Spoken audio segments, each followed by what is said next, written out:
चलिए सो हम बात कर रहे हैं income from capital gain head की। चलिए देखते हैं इस चैप्टर के अंदर क्या है। वो स्विच चला दो सारे पीछे के, चला के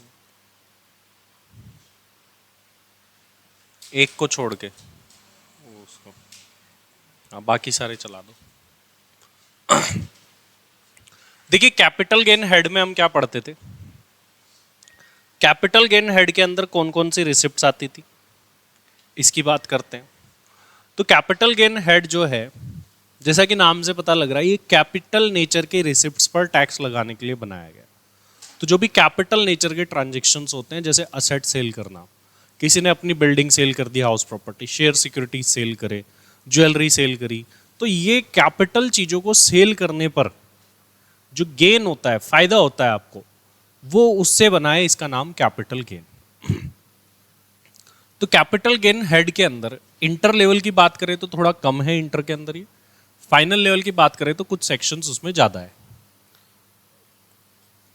देखिए अभी इसके अंदर क्या क्या बताया गया है। सबसे पहले हम बात करते हैं इसके पहले सेक्शन 45 सबसेक्शन 1 की, जो कि है इस चैप्टर का चार्जिंग सेक्शन। ये क्या बताता है?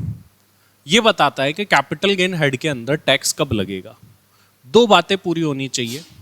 ये सेक्शन बोलता है कैपिटल गेन हेड में टैक्स लगाने के लिए पहली बात तो कैपिटल असेट होनी चाहिए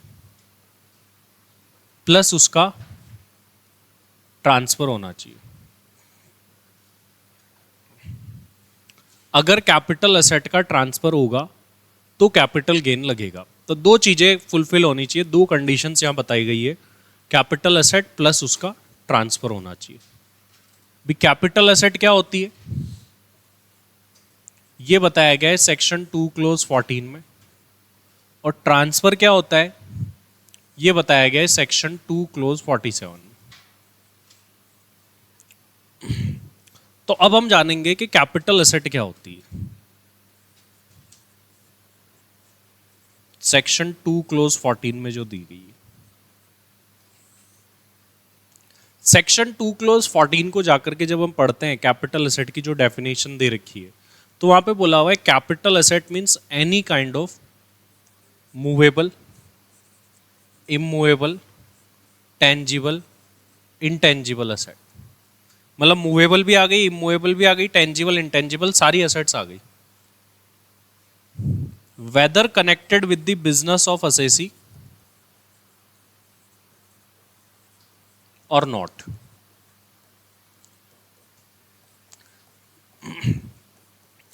तो कैपिटल असेट का मतलब any kind of movable, immovable, tangible, intangible asset, whether connected with the business of the assessee और नॉट। मतलब वो बिजनेस के साथ कनेक्ट हो या ना हो, वो कैपिटल असेट मानी जाएगी। तो जरूरी नहीं है कि जो असेट बिजनेस में काम में आती वही कैपिटल असेट है, पर्सनल काम में आने वाली चीजें भी कैपिटल असेट बन सकती है। बट इसके बाद में कहा गया but it does not includes, मतलब कुछ ऐसी चीजें हैं जो कि कैपिटल असेट की डेफिनेशन से बाहर करी हुई है। इसका मतलब इन चीजों के ट्रांसफर के ऊपर कैपिटल गेन नहीं लगेगा। अब पहले तो ऐसी डेफिनेशन दे दी जिस डेफिनेशन के अकॉर्डिंग दुनिया की हर असेट्स कैपिटल असेट बन रही है, बट फिर बोला कि इसमें कुछ ऐसी असेट्स है जो इंक्लूड नहीं होगी, मतलब उनके ट्रांसफर के ऊपर कैपिटल गेन नहीं लगेगा। ये कैपिटल असेट की डेफिनेशन से बाहर करी गई है। पहली चीज है स्टॉक इन ट्रेड। तो बिजनेस का स्टॉक जो है वो कैपिटल असेट की डेफिनेशन में शामिल नहीं होगा, क्योंकि वो उसकी डेफिनेशन से बाहर है। इसका मतलब स्टॉक ट्रांसफर करते हैं तो वो कैपिटल गेन में टैक्सेबल नहीं होगा, बल्कि वो पीजीबीपी में टैक्सेबल होगा। सेकंड बोला गया, चलो इसको लास्ट में देखेंगे। सेकंड है रूरल एग्रीकल्चरल लैंड।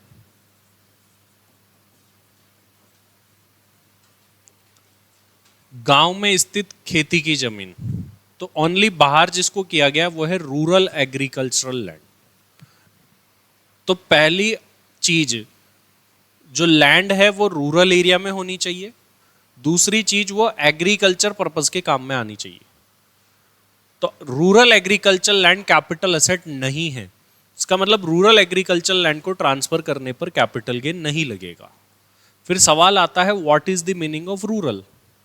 तो हमने पढ़ा था रूरल वो है जो अर्बन नहीं है। फिर हमने पढ़ा था कि अर्बन का मतलब क्या है। तो अर्बन का मतलब पढ़ने के लिए अपन ने पूरी डिटेल्स भी बनाई थी, नोट्स भी बनाए थे। उसमें हमने देखा था कि कोई भी ऐसी म्युनिसिपालिटी, कंटोनमेंट बोर्ड या पंचायत जिसकी पॉपुलेशन अप टू 10 लाख तक, 10,000 तक है, तो जहाँ तक उसकी लिमिट है, जहाँ तक उसकी बाउंड्रीज है, वहाँ तक का एरिया अर्बन माना जाएगा। फिर हमने पढ़ा था कि अगर पॉपुलेशन 10,000 से ज़्यादा हो और कहाँ तक हो, 1 लाख तक हो, तो जहाँ तक उस सिटी की, म्युनिसिपालिटी की, कंटोनमेंट बोर्ड की बाउंड्रीज है, वहाँ तक का एरिया तो अर्बन है ही है। इसके साथ साथ उसके बाहर का 2 किलोमीटर तक का एरिया भी अर्बन माना जाएगा।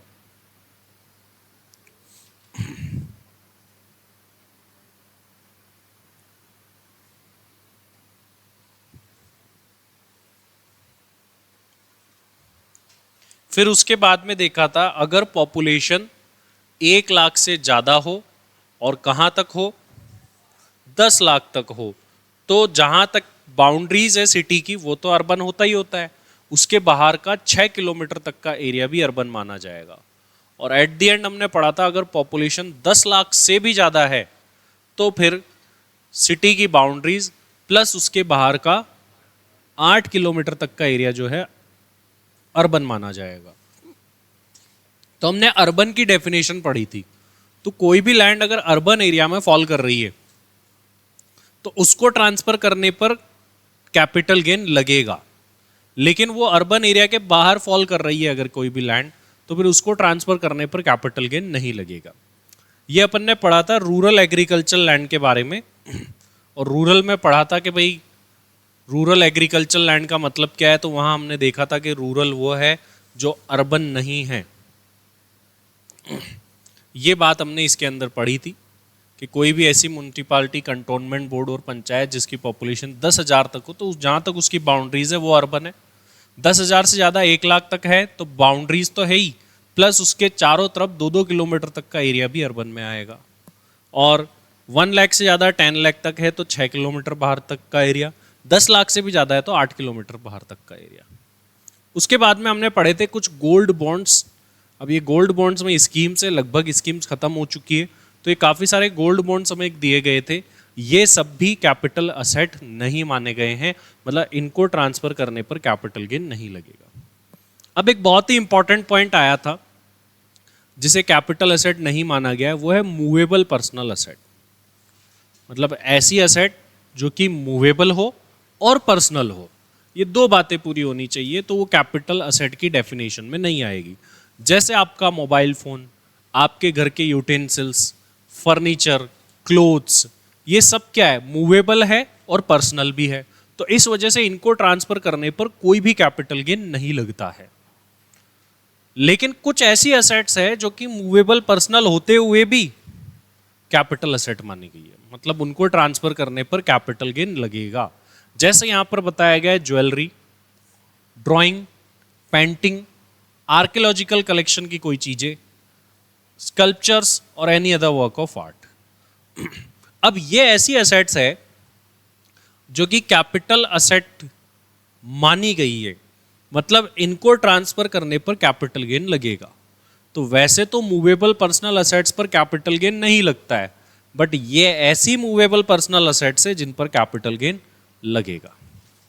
फिर इसके बाद में हमने नोट देखा था कि सिक्योरिटीज हेल्ड बाय एफआईआई, मतलब क्या है, जो foreign institutional investor securities hold करके रखते हैं उनके ऊपर कैपिटल गेन लगेगा और वो कैपिटल गेन में ही टैक्सेबल होगी।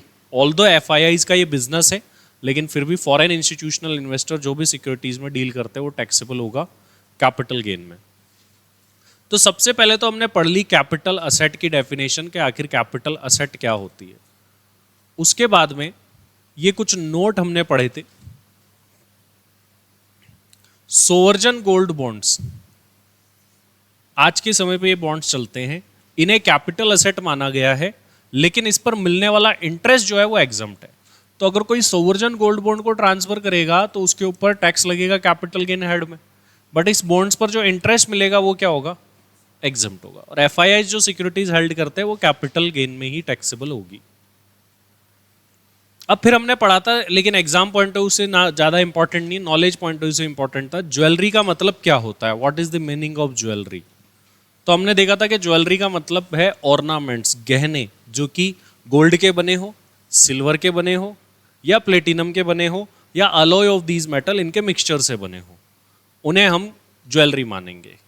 और फिर इसी के साथ में था कि प्रीशियस और सेमी प्रीशियस स्टोन से बनी हुई चीज भी ज्वेलरी हो सकती है।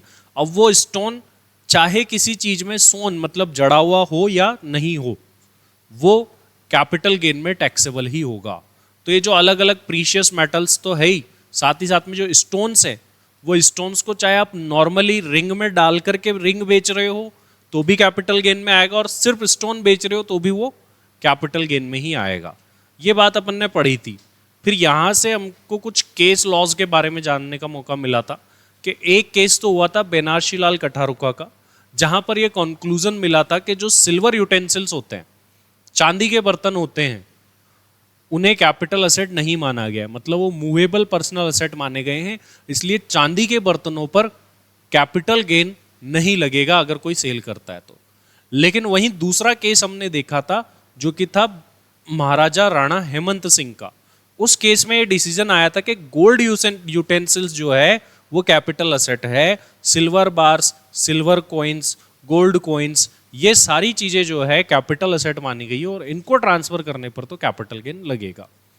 ये कुछ नोट्स हमने पढ़े थे, हालांकि एग्जाम में यहां से कोई क्वेश्चन एज सच नहीं बनता हुआ दिख रहा है।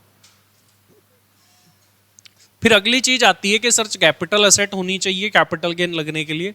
दूसरी चीज आई थी कि ट्रांसफर होना चाहिए। सवाल आया कि ट्रांसफर का मतलब क्या है, तो ट्रांसफर को भी 2 क्लोज 47 में डिफाइन किया गया है। ट्रांसफर का मतलब है किसी असेट को सेल कर देना। एक असेट के बदले में आपने दूसरी असेट ली, ये भी ट्रांसफर कहलाता है, मतलब उस पर भी कैपिटल गेन लग सकता है।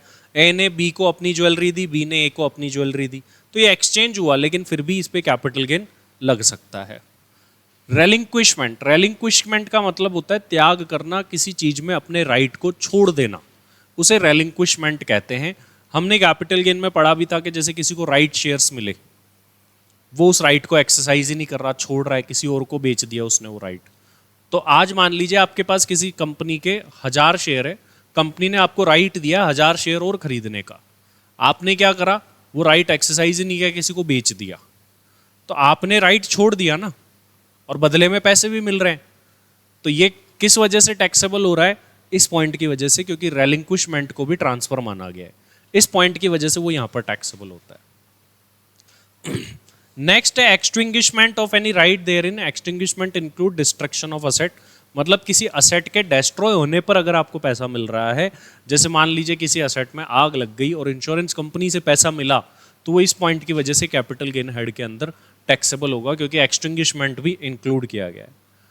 नेक्स्ट पॉइंट है कंपलसरी एक्विजिशन बाय गवर्नमेंट, जिसको हम काफ़ी बार पढ़ चुके हैं। मान लीजिए किसी की कोई प्रॉपर्टी है, लैंड है, बिल्डिंग है, कई बार सरकार उसको एक्वायर कर लेती है, क्योंकि वहाँ से कुछ ना कुछ रोड, ब्रिज, रेलवे ट्रैक, ऐसी चीज़ें बन रही होती है, तो कई बार वो कंपलसरी एक्विजिशन में चली जाती है असेट, तो बदले में जो कंपनसेशन मिलता है that is also taxable under the head capital gain. Section 45 subsection 5 आएगा, वहाँ पर इसके बारे में डिटेल में भी बात करी हुई है। नेक्स्ट पॉइंट था कैपिटल असेट को स्टॉक इन ट्रेड में कन्वर्ट करना। ये हमने देखा था कि मान लीजिए किसी के घर में बहुत सारी ज्वेलरी पड़ी है, अब वो ज्वेलरी की शॉप खोलता है, उसने वो सारी जो घर में पड़ी हुई ज्वेलरी वो ज्वेलरी शॉप में ला करके लगा दी, तो ये कैपिटल गेन में टैक्सेबल होगा, क्योंकि आपने कैपिटल असेट को स्टॉक इन ट्रेड में कन्वर्ट करा है। और हमने पीजीबीपी में पढ़ा था अगर इसका उल्टा हो, stock in trade capital asset में टैक्सेबल हो, तो वो पीजीबीपी में टैक्सेबल होगा। तो capital asset to stock capital gain में taxable, stock to capital asset PGBP में टैक्सेबल। तो आगे जाके सेक्शन 45 सबसेक्शन 2 आएगा, वहां पर अपन देखेंगे कि टैक्सेबल कैसे होता है। Possession of any immovable property in part performance of a contract, ऐसा सेम पॉइंट अपन हाउस प्रॉपर्टी में भी देख चुके हैं। इसमें क्या है, मान लीजिए किसी प्रॉपर्टी की वैल्यू 50 लाख रुपए है, आपके पास 20 लाख ही आए और आपने अगले व्यक्ति को पोजेशन दे दिया प्रॉपर्टी का, बोले 30 लाख कुछ दिन में दे देना, तो इसको माना जाएगा आपने ट्रांसफर कर दिया और आपको पूरे 50 लाख पे कैपिटल गेन देना पड़ेगा। तो मतलब आपके पास किसी कॉन्ट्रैक्ट के पूरे पैसे नहीं आए, पार्ट परफॉर्मेंस ही हुई है, और आपने अगले व्यक्ति को उस असेट का क्या दे दिया है, पोजीशन, तो ऐसा माना जाएगा जैसे आपने ट्रांसफर कर दिया है और पूरे के पूरे पैसे पर कैपिटल गेन लगाया जाएगा। ये पॉइंट का मतलब ये है। Any transaction which have the effect of transfer और enjoyment of any right therein, ये बड़ा सिंपल सा पॉइंट था। कोई ऐसा ट्रांजेक्शन जिसमें ऐसा लग रहा है कि ट्रांसफर हो गया है, या फिर किसी व्यक्ति, कोई दूसरा व्यक्ति है वही आपकी असेट से रिलेटेड सारे राइट्स एंजॉय कर रहा है। कोई बिल्डिंग है उसमें कोई दूसरा व्यक्ति ही रहता है, कोई ज्वेलरी है वो दूसरा व्यक्ति यूज कर रहा है, तो अगर ऐसा लग रहा है कि भाई या तो ट्रांसफर कर दिया है ऐसा लग रहा है, या फिर कोई सारे राइट्स किसी असेट से रिलेटेड दूसरा एंजॉय कर रहा है, तो हम ये मानेंगे कि आपने वो असेट उस दूसरे व्यक्ति को ट्रांसफर कर दी है, क्योंकि वही यूज कर रहा है, कल को कैश में पैसा ले लिया और आपने बताया ही ना हो। तो इसलिए बोला गया है कि any transaction which have the effect of transfer, जो ट्रांसफर के जैसा लग रहा है, या फिर enjoyment of any right therein, मतलब कोई और व्यक्ति उसमें राइट्स एंजॉय कर रहा है। 7th पॉइंट है रिडम्पशन और maturity of zero coupon bond. तो जीरो कूपन बॉन्ड ऐसे बॉन्ड जो कि डिस्काउंट पर इशू होते हैं, फेस वैल्यू पर रिडीम होते हैं, उनके रिडम्पशन हो रहा है या मैच्योरिटी आ गई है तो वो भी यहीं पर टैक्सेबल होगा। इसके बाद में अब हम आगे बढ़े थे और हमने पढ़ा था टाइप्स ऑफ कैपिटल गेन, जहां पर अमेंडमेंट भी आया है। टाइप्स ऑफ कैपिटल गेन के अंदर क्या था,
अब देखिए कैपिटल गेन के अंदर कुछ अमेंडमेंट्स भी आए हैं।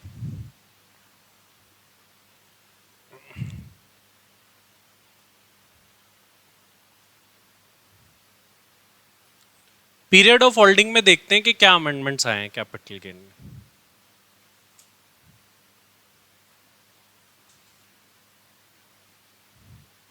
क्योंकि कैपिटल गेन के टाइप, कैपिटल गेन दो टाइप के होते हैं, शॉर्ट टर्म कैपिटल गेन और लॉन्ग टर्म कैपिटल गेन। अब गेन शॉर्ट टर्म है या long term, it depends upon the period of holding. अब अलग अलग असेट्स के लिए अलग अलग पीरियड ऑफ होल्डिंग बना हुआ है। अगर सबसे पहले हम बात करें, कोई भी लिस्टेड सिक्योरिटीज आप ट्रांसफर कर रहे तो 12 महीने की टाइम लिमिट है। लिस्टेड सिक्योरिटीज में क्या आ गए, शेयर्स आ गए, इक्विटी शेयर्स वगैरह, लिस्टेड शेयर्स। इसके अलावा इक्विटी ओरिएंटेड म्यूचुअल फंड आ गया, मतलब ऐसा म्यूचुअल फंड जो अपना मेनली सारा पैसा कहाँ लगा रहा है, इक्विटी शेयर्स में ही आगे लगा रहा है, ऐसे म्यूचुअल फंड्स आ गए। लिस्टेड डिवेंचर्स, लिस्टेड बॉन्ड्स, वो सभी इसके अंदर आते हैं। तो इनके ऊपर जो लिमिट्स है वो 12 महीने की लगनी है। Units of equity oriented mutual fund, zero coupon bond, इस पे भी 12 महीने की ही टाइम पीरियड लगने वाला है। मतलब 12 महीने से कम रख के सेल करा तो शॉर्ट टर्म, 12 महीने से ज़्यादा रख के सेल करा तो लॉन्ग टर्म। अनलिस्टेड शेयर्स पर पहले भी 24 महीने था, आज भी 24 महीने है। लैंड एंड बिल्डिंग पे भी अभी भी 24 महीने है। अनलिस्टेड डिवेंचर्स पे पहले 36 महीने था, अब टाइम लिमिट 24 महीने। जहां जहां टाइम लिमिट 36 मंथ्स थी वहां वहां टाइम लिमिट 24 मंथ्स हो चुकी है। सिंपल अगर देखें तो जनरल लिमिट इज 24 मंथ और लिस्टेड सिक्योरिटीज के केस में 12 मंथ्स। बट सिंप्लीफाई ये है, time limit in case of listed securities 12 months, in case of any other asset 24 months. बस ये सिंपल चीज है। ये जो चेंज है ये चेंज रिसेंट अमेंडमेंट से एप्लीकेबल हुआ है। 23 जुलाई 24 से कोई भी असेट आप ट्रांसफर करो, अगर आपने उस असेट को लिस्टेड सिक्योरिटी को 12 महीने से कम रख के बेचा तो short term, otherwise long term. Listed के अलावा सारी सिक्योरिटीज पर लिमिट कितनी हो गई है? 24 मंथ्स। लेकिन ये जो लिमिट चेंज हुई है ना, ये लिमिट 23 जुलाई से चेंज हुई है। तो अगर इस डेट से पहले का अगर कुछ है तो उस पर लिमिट जो पुरानी लिमिट्स होती थी 36 महीने की जनरल लिमिट वही लगेगी। तो it depends upon the question वो किस डेट का आता है। बट जो अगले आने वाले एग्जाम से जून 26 और ऑनवर्ड्स एग्जाम, उसमें ये दिक्कत आएगी ही नहीं। उसके अंदर तो क्या होगा, सीधी सीधी लिमिट जो है लग जाएगी 24 महीने की। अब एक बहुत इंपॉर्टेंट बात ये और है कि इंडेक्सेशन का जो बेनिफिट है वो हटा दिया गया है। मतलब 23 जुलाई 24 से अगर शॉर्ट टर्म गेन होता है तो इंडेक्सेशन नहीं होता था, बट लॉन्ग टर्म गेन के केस में तो इंडेक्सेशन होता था। तो यहां पर क्या बोला गया कि 23 जुलाई 2024 से कोई इंडेक्सेशन नहीं होगा।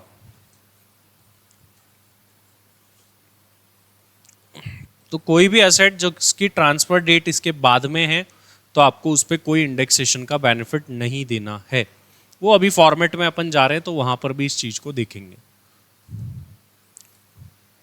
तो शॉर्ट टर्म और लॉन्ग टर्म से एमसीक्यू आने के चांसेस है कि आपको एक पर्टिकुलर केस दे देगा और पूछेगा शॉर्ट टर्म गेन हुआ है या लॉन्ग टर्म गेन हुआ है, आइडेंटिफाई करो। ये लिस्टेड सिक्योरिटीज का मतलब हम ऑलरेडी अभी अभी देख चुके हैं, बात कर चुके हैं। लिस्टेड शेयर्स पर, इक्विटी ओरिएंटेड म्यूचुअल फंड पर, बॉन्ड्स और डिबेंचर, जीरो कूपन बॉन्ड और गवर्नमेंट सिक्योरिटीज, इनके ऊपर टाइम लिमिट 12 महीने की लगेगी। इसको छोड़ के बाकी एसेट्स पर टाइम लिमिट जो है 24 महीने की लगेगी। 12 और 24 ही है आज की डेट में। कैपिटल गेन कैसे निकाले, उसका फॉर्मेट क्या है? अब आज की डेट में अमेंडमेंट के बाद तो फॉर्मेट भी एक ही रह जाएगा, चाहे शॉर्ट टर्म गेन हो या लॉन्ग टर्म गेन हो, कैलकुलेशन का तरीका तो अमेंडमेंट के बाद से तो सेम ही है। हालांकि हमने रेगुलर क्लास में दोनों चीजें पढ़ी है कि इस डेट से पहले का क्वेश्चन आए तो आपको अमेंडमेंट नहीं करना है, मतलब इंडेक्सेशन करना है, और इस पर्टिकुलर डेट के बाद 23 जुलाई या उसके बाद का आए तो उस केस में आपको इंडेक्सेशन का बेनिफिट नहीं देना है। एक्सपेक्टेशन यही है कि एग्जामिनर नया ही क्वेश्चन देगा, मतलब इस डेट के बाद का ही देगा। तो अगर इस डेट के बाद का देता है तो आपके लिए काम और आसान है। चाहे लॉन्ग टर्म गेन हो रहा है फिर भी आपको इंडेक्सेशन तो करना ही नहीं है, तो उल्टा आसान काम हो जाएगा। कैपिटल गेन कैसे निकालते हैं?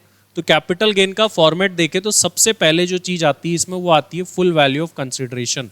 फुल वैल्यू ऑफ कंसिडरेशन का मतलब है कि आपने असेट को कितने में ट्रांसफर किया, और अलग अलग केसेस में इसकी वैल्यू चेंज होती रहती है कि किस केस में क्या लेना है, किसी केस में क्या। इसमें से हम लेस कर देते हैं अगर हमें ट्रांसफर करते टाइम कोई खर्चा हुआ हो तो हमारे पास में बच जाता है नेट सेल कंसिडरेशन के नेट इतना हाथ में पैसा आया है। इस पैसे में से आपको असेट की कॉस्ट लेस करनी होती है, कॉस्ट ऑफ एक्विजिशन और कॉस्ट ऑफ इंप्रूवमेंट। जैसे ही ये दोनों लेस करोगे तो आपका कैपिटल गेन निकल करके आ जाएगा। तो यहां पर आप देखिए कितने में बेचा और कितने में खरीदा था, मेनली यही दो चीजें हैं, उसको लेस कर दे आपका फायदा निकल करके आ जाएगा। अमेंडमेंट होने के बाद शॉर्ट टर्म और लॉन्ग टर्म गेन दोनों केसेस में जो आपका फॉर्मेट है वो सेम ही रहने वाला है। लेकिन अगर उससे पहले का कोई क्वेश्चन है तो पहले इंडेक्सेशन होता था। इंडेक्सेशन लॉन्ग टर्म के केस में ही होता था ओनली, शॉर्ट टर्म के केस में नहीं होता था।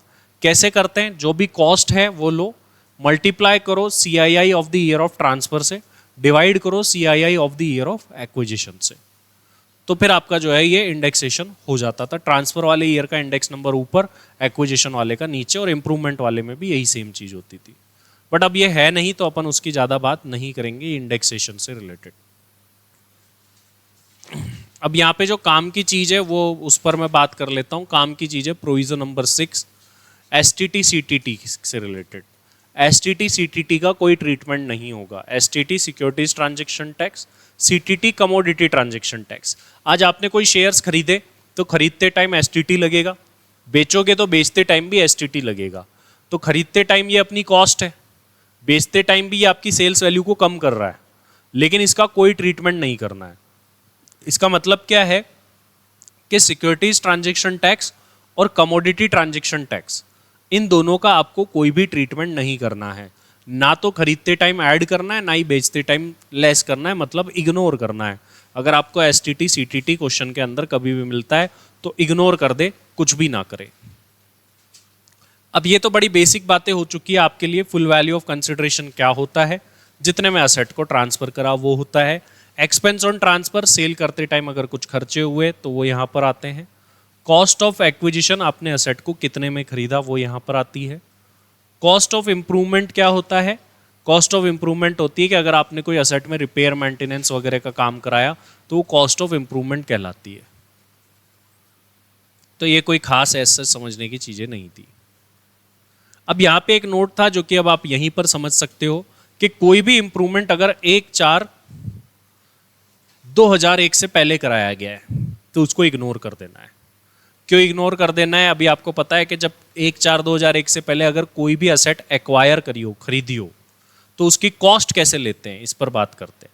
If any asset is acquired before 1/4/2001, 1/4/2001 से पहले खरीदी हो, तो उस असेट के केस में कॉस्ट कैसे लेते हैं, एक्चुअल कॉस्ट और FMV as on 1/4/2001 whichever is higher, ये कॉस्ट लेनी होती है, जो अभी अपन पढ़ने वाले भी है, तो ये पहले ही समझ लिया। If any asset is acquired before 1/4/2001, तो उसकी कॉस्ट ऑफ एक्विजिशन कैसे लोगे, एक्चुअल कॉस्ट और FMV as on 1/4/2001 whichever is higher लेनी। अब क्योंकि आप इन असेट्स के केस में ऑलरेडी किस चीज को लेते हो, एफएमवी को लेते हो, तो अगर कोई एसेट में आपने कोई भी इंप्रूवमेंट 1/4/2001 से पहले कराया होगा तो ऑलरेडी किस में एडजस्ट हो गया होगा, उसकी एफएमवी के अंदर। तो इस वजह से 1/4/2001 से पहले कराए गए इंप्रूवमेंट्स एक्सपेंडिचर को इग्नोर किया जाता है, क्योंकि it is already adjusted in the FMV जो कि आप 1/4/2001 की ले रहे हो। इस वजह से इसको इग्नोर कर दिया जाता है। और जो आपके इंप्रूवमेंट एक्सपेंडिचर है वो कैपिटल नेचर के होने चाहिए, रेवेन्यू नेचर के नहीं होने चाहिए।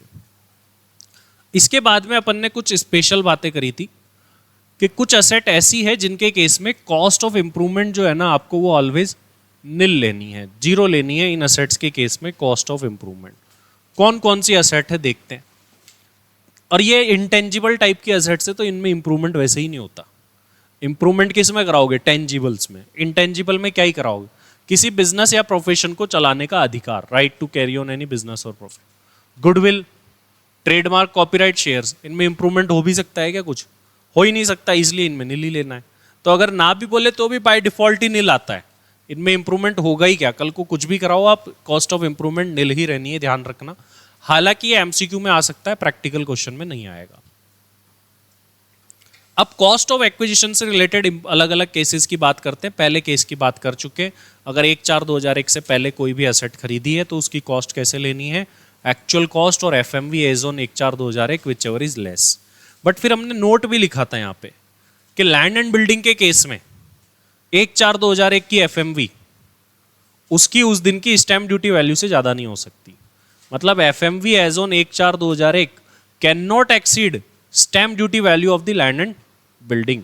तो मान लो आपकी एफएमवी तो 10 लाख है, but stamp duty value 9 lakh ही है उस लैंड और बिल्डिंग की, तो आप एफएमवी में 9 लाख ही लिखोगे, 10 लाख नहीं लिख पाओगे। लेकिन ये provision only land and building के केस में ही है, क्योंकि स्टैम्प ड्यूटी वैल्यू निकलती भी उनके ही केस में, जिसकी रजिस्ट्री होती है उसी के लिए तो स्टैम्प ड्यूटी वैल्यू निकलेगी।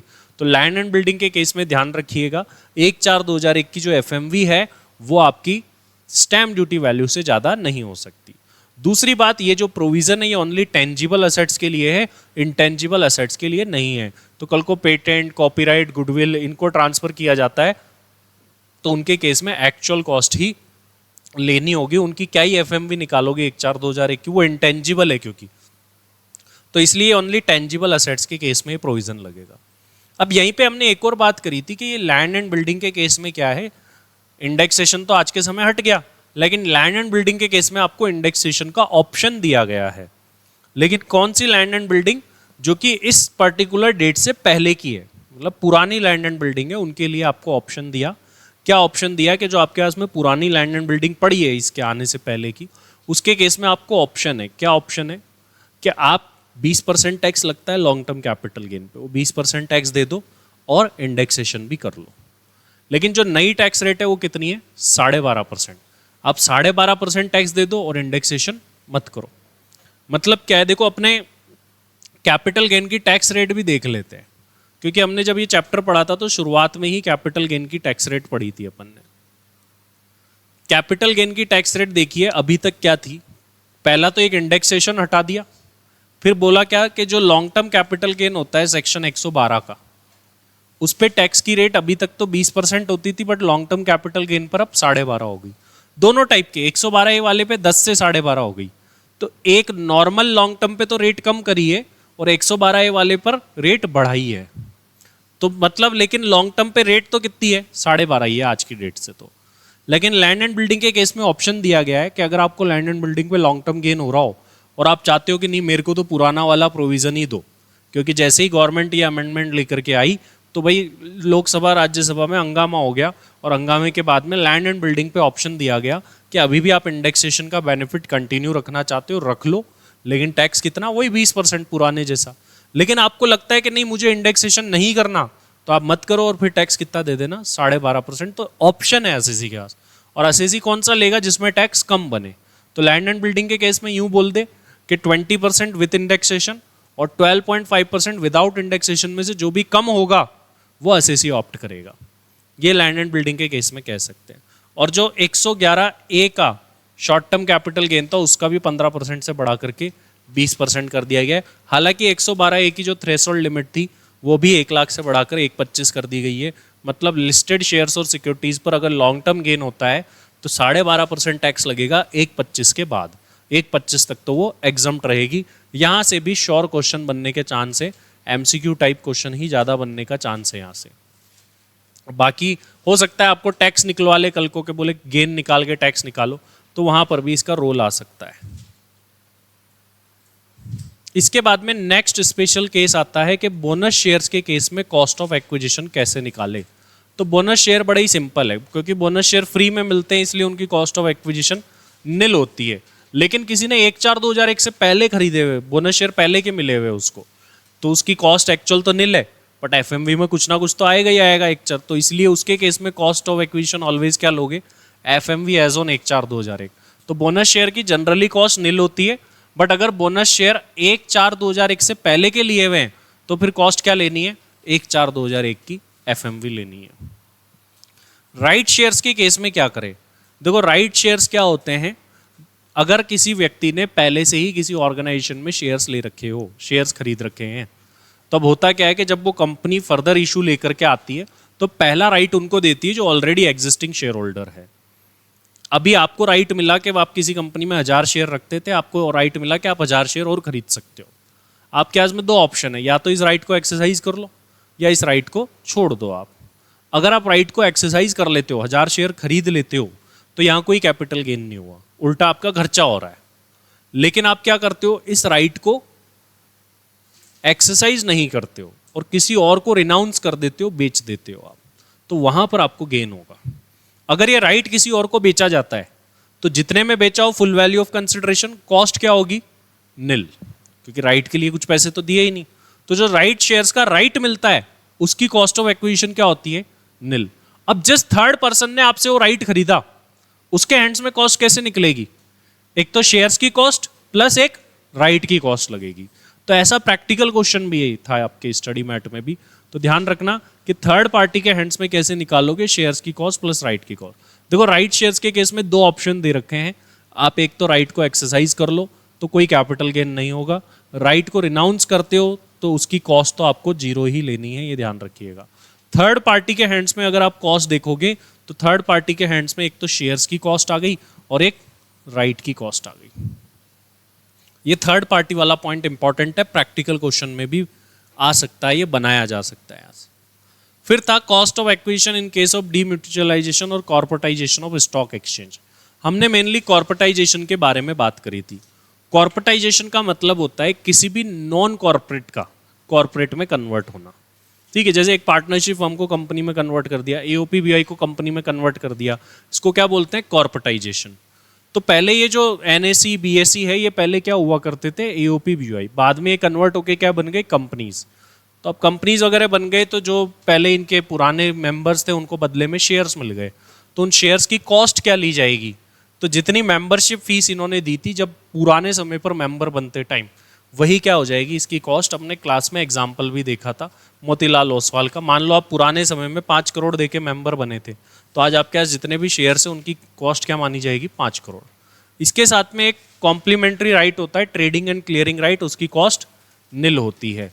तो यहाँ पर शेयर्स की कॉस्ट तो होगी मेंबरशिप फीस और ट्रेडिंग एंड क्लियरिंग राइट की कॉस्ट होगी निल। यहाँ से प्रैक्टिकल क्वेश्चन नहीं बनने के चांसेस होते हैं, बहुत ही कम और रेयर चांसेस है कि यहाँ से कोई ऐसा क्वेश्चन बनाया जाए।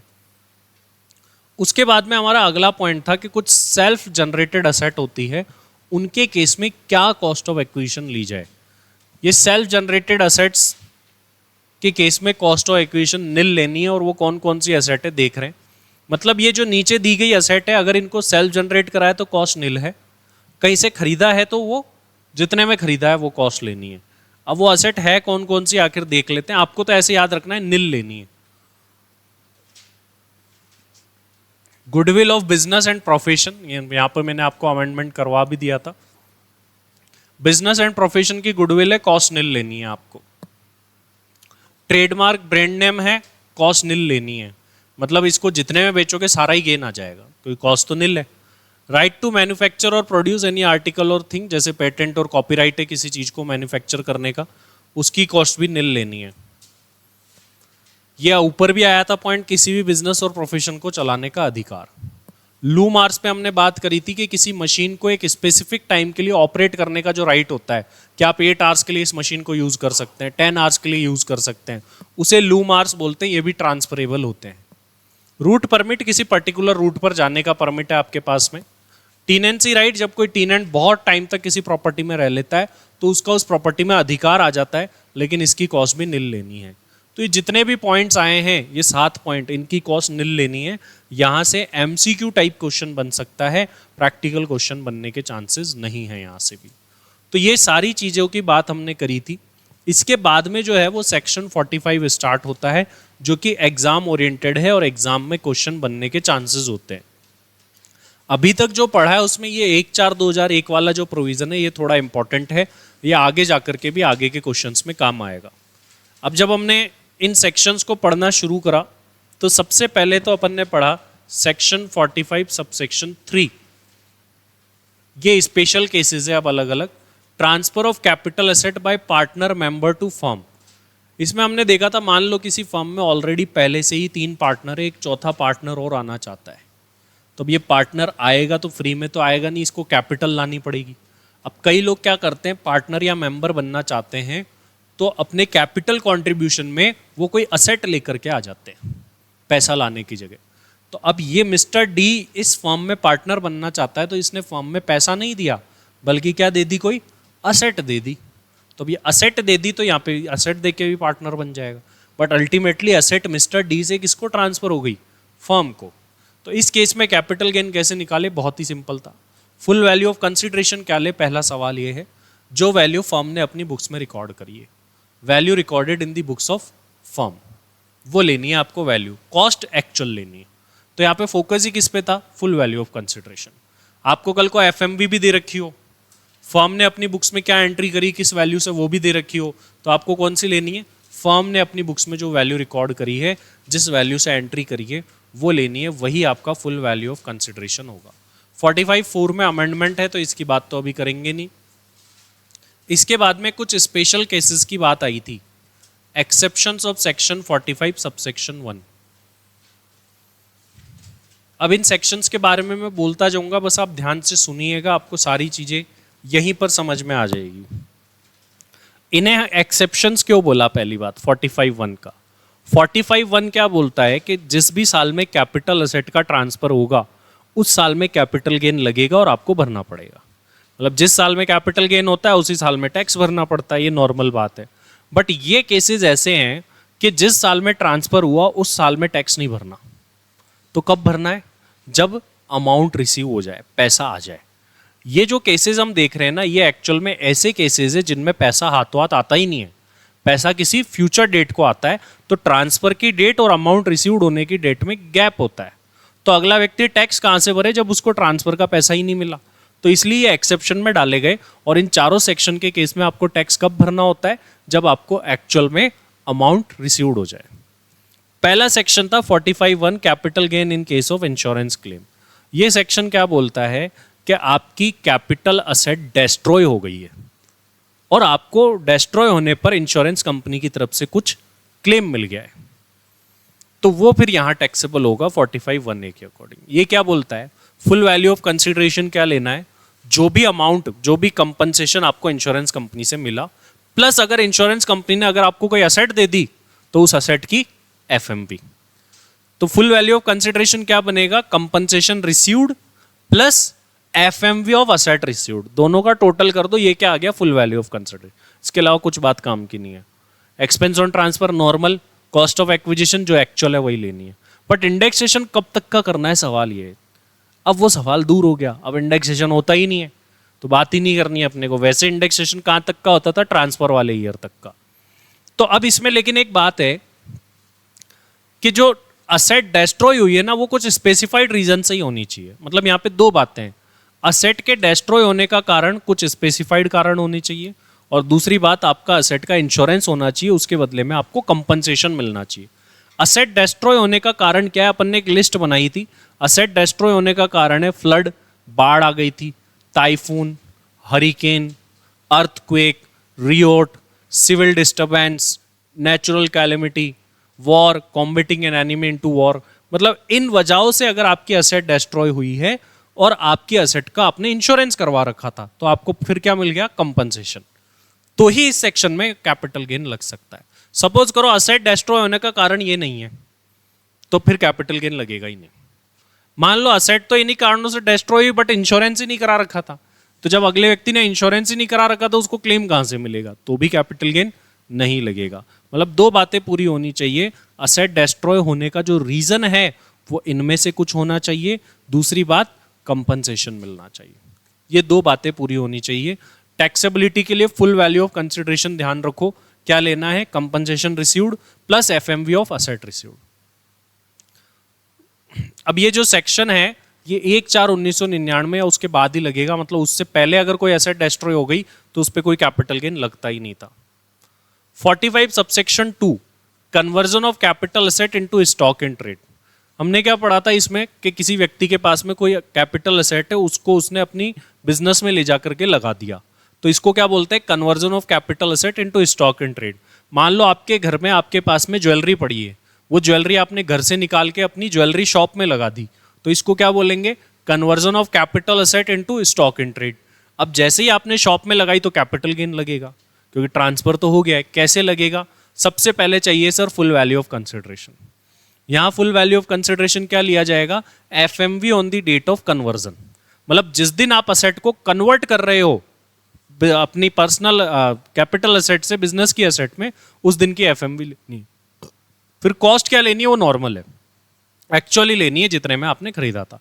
मतलब यहाँ पे सीखने वाली बात क्या है, फुल वैल्यू ऑफ कंसिडरेशन क्या ले। अब वो असेट मान लो थोड़े दिन तक आपके बिजनेस में पड़ी रही, आपने उस पर कुछ खर्चा भी किया होगा हो सकता है, और फिर बाद में उसको बेच दिया, तो जब बेचोगे तब वो कहां टैक्सेबल होगा, जब वो चीज बिकेगी तब कहां टैक्सेबल होगी, पीजीबीपी में, क्योंकि अब वो क्या बन चुकी थी, स्टॉक। तो जब कन्वर्ट करा तो कैपिटल गेन में टैक्सेबल, और जब बेचोगे तो वो पीजीबीपी में टैक्सेबल होगा।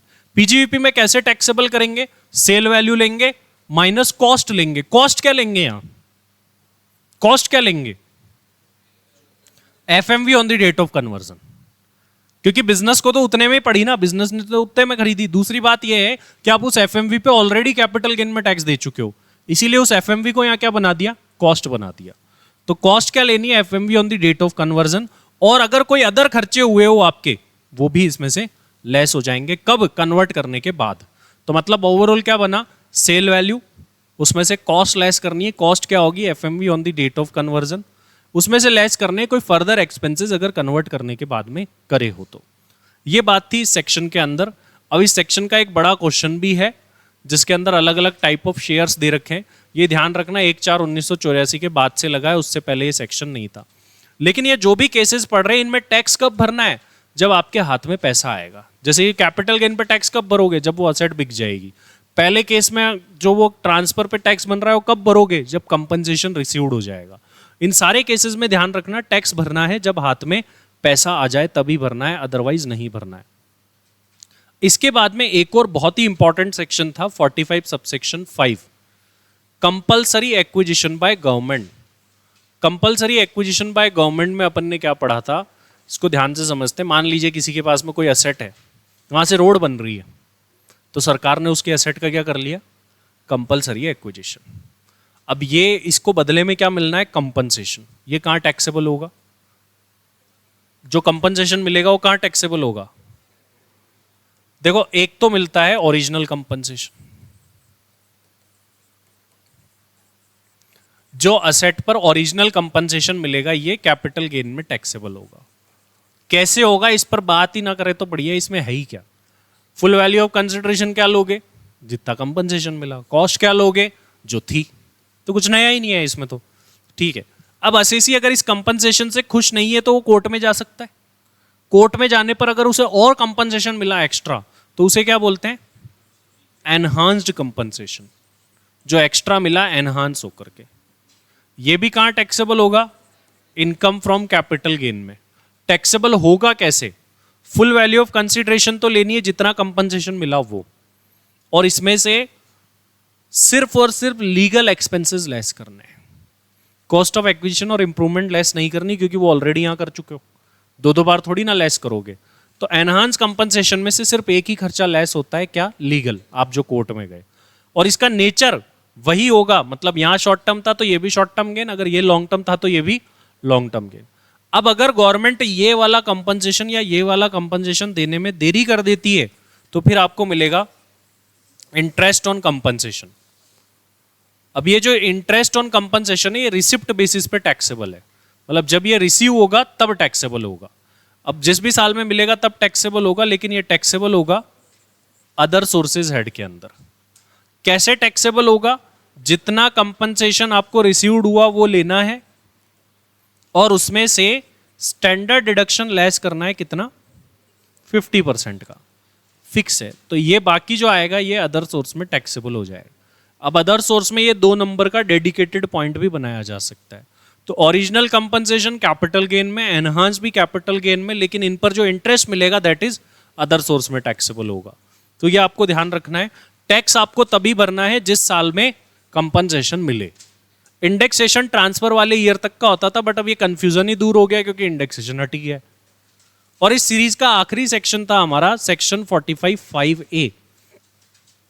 45(5)(a) क्या बोलता था, capital gain in case of joint development agreement. Joint development agreement में क्या होता है कि किसी इंडिविजुअल या एचयूएफ के पास में लैंड या बिल्डिंग होती है, वो किसी बिल्डर को अलाउ करता है कि उस लैंड या बिल्डिंग पे वो क्या करे, एक प्रोजेक्ट बनाए। और जब वो प्रोजेक्ट कंप्लीट हो जाएगा तो उसमें से कंप्लीटेड प्रोजेक्ट में से एक हिस्सा तो उस इंडिविजुअल एचयूएफ को मिल जाएगा और बाकी हिस्सा वो बिल्डर रख लेगा। अब ये जो पूरा का पूरा ट्रांजैक्शन हो रहा है इसी को बोलते हैं जॉइंट डेवलपमेंट एग्रीमेंट। जब कोई इंडिविजुअल या एचयूएफ अपनी लैंड या बिल्डिंग पर किसी बिल्डर को कोई प्रोजेक्ट बनाने देता है और फिर कंप्लीटेड प्रोजेक्ट में से उसको भी हिस्सा मिल जाता है और कुछ बिल्डर रख लेता है, इसी को क्या बोलते हैं, जॉइंट डेवलपमेंट एग्रीमेंट। अब बात है कि सर टैक्सेबिलिटी कैसे होगी, टैक्सेबल कैसे करें। टैक्सेबल करना बड़ा सिंपल है कि आपको उस कंप्लीटेड प्रोजेक्ट में जो भी हिस्सा मिला है, आपको मतलब उस इंडिविजुअल एचयूएफ को जो भी हिस्सा मिला है उसकी लेनी है आपको stamp duty value. Stamp duty value of the share received in completed project. और कॉस्ट क्या लेनी है, जो हिस्सा आपने बिल्डर को दे दिया उस, मान लो 60% हिस्सा आपके पास है और 40% हिस्सा बिल्डर के पास गया, तो फुल वैल्यू ऑफ कंसिडरेशन में कितने परसेंट की वैल्यू लोगे, 60% की, क्योंकि आपको मिला है। और कॉस्ट कितने की लोगे, मतलब वो 40% हिस्सा देने के बदले में आपको 60% कंप्लीटेड हिस्सा मिला है। तो जो आपको जो मिल रहा है वो तो कहां जाएगा, फुल वैल्यू ऑफ कंसिडरेशन। और जो चला गया, वो अगला ले गया, वो किस में जाएगा, कॉस्ट के अंदर जाएगा। तो कॉस्ट तो लेनी है 40% हिस्से की, और जो फुल वैल्यू ऑफ कंसिडरेशन है वो लेना है 60% हिस्से का, ये ध्यान रखिएगा। टैक्सेबल कब होगा, सवाल ये है कि जिस साल में आपको कंप्लीशन सर्टिफिकेट मिलेगा उस साल में टैक्सेबल होगा। इंडेक्सेशन का लफड़ा ही हट गया तो उस पर ज्यादा बात करने की जरूरत है ही नहीं। ये कम ही चांस है क्वेश्चन आने के। अब तो फिलहाल तो काफी साल पहले इसमें एक अमेंडमेंट आया था, बट तब से ये क्वेश्चन ही नहीं आया, तो इसमें कुछ खास है नहीं। स्पेसिफाइड एग्रीमेंट का मतलब दे रखा है कि उसका मतलब क्या है, फिर मैंने आपको एक एक्स्ट्रा एग्जाम्पल कराया था अलग से जिसका क्वेश्चन भी लिखाया था, वो करना है। स्टडी मैट में अपने इसका क्वेश्चन नहीं दे रखा है इस वजह से। तो आज फिलहाल हम करेंगे इतना ही। नेक्स्ट क्लास में हम बढ़ेंगे इससे आगे और ये चैप्टर भी पूरा कर लेंगे। इंटर वालों के लिए तो इतना ज़्यादा है ही नहीं ये चैप्टर, आधे से ज़्यादा आप कर चुके हो। क्वेश्चन जो भी आएगा यहाँ से आएगा, या फिर थोड़ी बहुत चीज़ें और है। लगभग 30-40 मिनट का चैप्टर हो रहा है आपके लिए, तो क्योंकि काफ़ी सारी चीज़ें रिड्यूस कर दी है इंटर के सिलेबस से।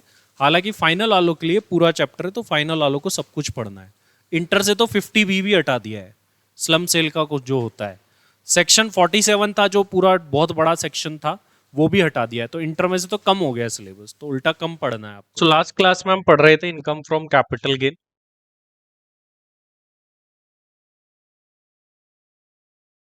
कैपिटल गेन के अंदर हमने सेक्शन 45 सबसेक्शन 5A तक बात कर ली थी। अब उससे आगे बढ़ते हैं।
अगला सेक्शन है अपना सेक्शन 50C। सेक्शन 50C क्या बोलता है, देखिए। Full value of consideration case of land और बिल्डिंग बोथ। ये सेक्शन 50C क्या बोल रहा है कि अगर आपने कोई भी लैंड या फिर बिल्डिंग या दोनों ट्रांसफर करे, आपने जितने में भी ट्रांसफर करे हो, बट इनका जो फुल वैल्यू ऑफ कंसिडरेशन है ना, कम नहीं हो सकता। इससे स्टैम्प ड्यूटी वैल्यू से। तब लैंड एंड बिल्डिंग का फुल वैल्यू ऑफ कंसिडरेशन की स्टैम्प ड्यूटी वैल्यू से कम नहीं हो सकता। लेकिन यहाँ पे टॉलरेंस बैंड भी दिया हुआ है। टॉलरेंस बैंड है 10% ऑफ एक्चुअल कंसिडरेशन। यदि स्टैम्प ड्यूटी वैल्यू और एक्चुअल कंसिडरेशन के बीच का गैप एक्चुअल कंसिडरेशन के 10% तक ही है, तो फिर आप जो बता रहे हो उसी को मान लेंगे। मतलब वैसे तो अगर आपकी स्टैम्प ड्यूटी वैल्यू से कम बता रहे हो, तो stamp duty value he full value of consideration बनेगी। बट आप जो बता रहे हो और स्टैम्प ड्यूटी वैल्यू के बीच में जो गैप है, वो एक्चुअल कंसिडरेशन के 10% के अंदर अंदर ही है, तो फिर कोई बात नहीं, आप जो बता रहे हो उसको भी मान लेंगे और स्टैम्प ड्यूटी वैल्यू को नहीं लेंगे, एक्चुअल कंसिडरेशन को ही full value of consideration. But कल को मान लीजिए ऐसे ऐसी कुछ नहीं है या किसी भी कारण से केस वैल्यूएशन ऑफिसर को रेफर किया जाता है, सिचुएशन में क्या होगा? देखिए, सपोज करिए कि वैल्यूएशन ऑफिसर जो वैल्यू निकाल के बता रहा है, वो स्टैम्प ड्यूटी वैल्यू से भी ऊपर बता दी उसने। आप कुछ वैल्यू बता रहे थे, असेसिंग ऑफिसर तो इस सेक्शन के अकॉर्डिंग क्या ले रहा था, स्टैम्प ड्यूटी। सपोज करो कि आपका एक्चुअल कंसिडरेशन जो था वो 40 लाख था, स्टैम्प ड्यूटी वैल्यू 50 लाख थी, वैल्यूएशन ऑफिसर ने 55 लाख निकाल के दे दी, तो आप क्या बोलोगे कि भाई वही ठीक था, स्टैम्प ड्यूटी वैल्यू ले लो। और अगर वैल्यूएशन ऑफिसर 45 लाख निकाल के दे तो आप क्या बोलोगे, मैं तो पहले ही बोल रहा था इतना तो है ही नहीं, तो 45 लाख लेंगे। तो वैसे भी ये चांस तो इन्हीं के 40 से भी कम ही निकाल दे, क्योंकि अगला ही बता रहा है।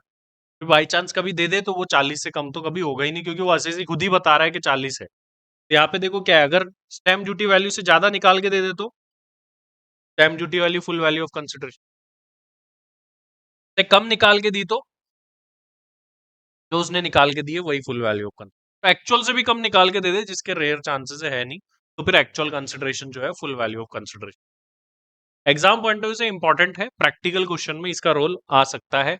लैंड एंड बिल्डिंग पे देखो, एक तो ये सेक्शन तो लगता ही लगता है, इसी के साथ साथ वो ऑप्शन भी मिला है इंडेक्सेशन का, इसलिए लैंड एंड बिल्डिंग थोड़ा इंपॉर्टेंट है। उसके बाद में आता है section 50 CA, full value of consideration in case of unquoted share.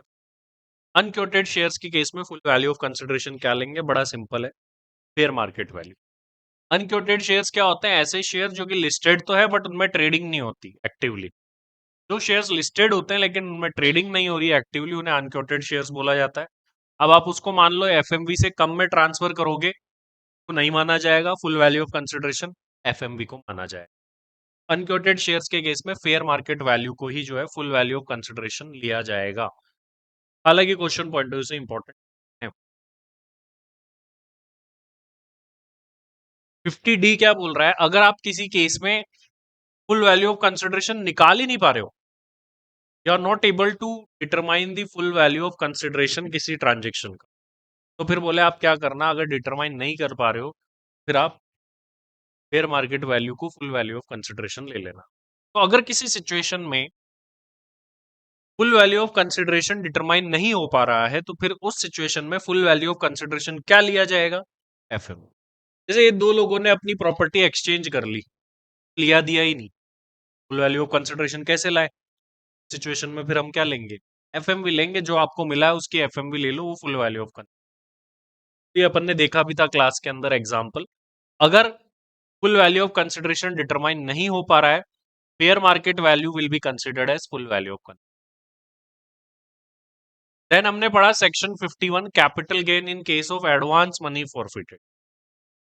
इसमें क्या है कि किसी पर्सन ने, मान लो ये एक पर्सन है, कोई हाउस प्रॉपर्टी सेल करनी है या कोई कैपिटल असेट सेल करनी है, इसके अगेंस्ट में इसके पास में एडवांस आ गया 5 लाख का, और रिमेनिंग 45 लाख और थे जो कि बायर ने बोला था कि मैं 1 महीने में, ये 45 लाख बाकी के 1 महीने में नहीं दे पाया। जो सेलर था वो क्या करेगा, इस 5 लाख को फॉरफिट कर लेगा, क्योंकि वो टाइम पे पैसा नहीं आया।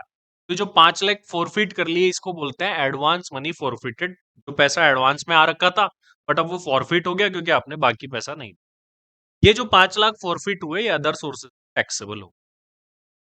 बट अगर ये फॉरफिचर 1/4/2014 से पहले का है, इससे पहले का क्या ट्रीटमेंट था कि जो असेट की कॉस्ट ऑफ एक्विजिशन होती है लेस कर दे। जब भी असेट सेल होगी, फुल वैल्यू ऑफ कंसिडरेशन तो सेल वैल्यू लेंगे, कॉस्ट ऑफ एक्विजिशन मान लो इसकी 20 लाख थी, 20 माइनस 5 लाख करके 15 लाख ही लेंगे। लेकिन आज के समय ये ट्रीटमेंट बंद हो चुका है। तो देखो एडवांस मनी फॉरफिचर का क्या ट्रीटमेंट है, आज के समय तो ये ट्रीटमेंट है कि सर अदर सोर्सेज में टैक्सेबल हो। बट 1 अप्रैल 2014 से पहले का फॉरफिचर है, उस सिचुएशन में क्या करेंगे, डिडक्ट करेंगे फॉरफिटेड अमाउंट को cost of acquisition, cost of acquisition लेंगे, लेस करेंगे फॉरफिटेड।